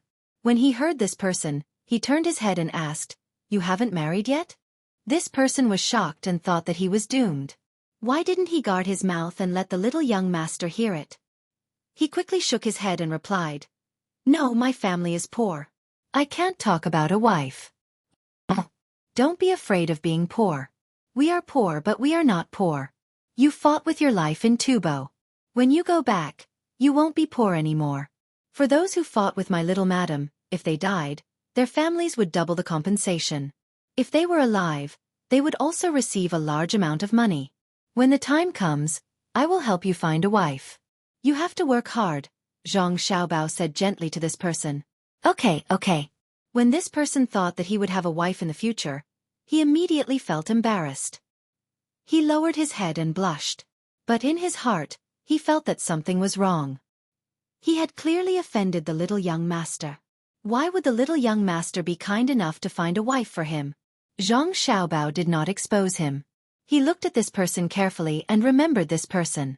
If this person could really go back alive, he would find a wife for him. The kind that was good at fighting. Let's see if this person would still badmouth him. Another person at the side joined in and said to Zhang Xiaobao, Little young master, I already have a wife at home. I don't know if I can get a concubine when I go back. My cooking is not good at all. I don't care if you get a concubine. If you have the ability, you can get one yourself. I will teach you how to sing a song, okay? Zhang Xiaobao looked at this person and said, Okay. I will sing and you will remember. Maybe I will say goodbye. Won't come back again, do you understand? Do you understand? Maybe I'll fall down and never rise again. Do you still want to wait forever? Zhang Xiaobao sang the song with a slightly altered melody to the man, and the people around him also listened. Little young master, I thought about it and decided not to find a concubine. The one at home makes clothes that fit me very well. Everyone in the village praises her. They also say that I am very lucky. I won't marry. If you don't marry, then rest. You still have to kill enemies. Dignity needs to be exchanged with blood. After Zhang Xiaobao finished speaking, he added some firewood under the pot. He turned around and went to Wang Wan. He squatted down and massaged Wang Wan's head. At this time, Wang Wan was almost done thinking. While enjoying Zhang Xiaobao's massage, she said to Zhang Xiaobao, Xiaobao, you sang really well just now. Why don't I change the military songs that I learned before and teach them? It can also improve their morale. Okay, but the premise is that you have to make more money so that you can give enough money to support the army. In the end, the Tang dynasty couldn't raise an army and there was chaos. The soldiers listened to who is who. Let's give the money to Xiao Li and let him take it out. Then the army will listen to him. I like him more. He is very tough when dealing with the outside world. If we follow him, we can fight a few more wars. In the future, your family will eventually be separated. You can't always follow my family. You need to build your own family.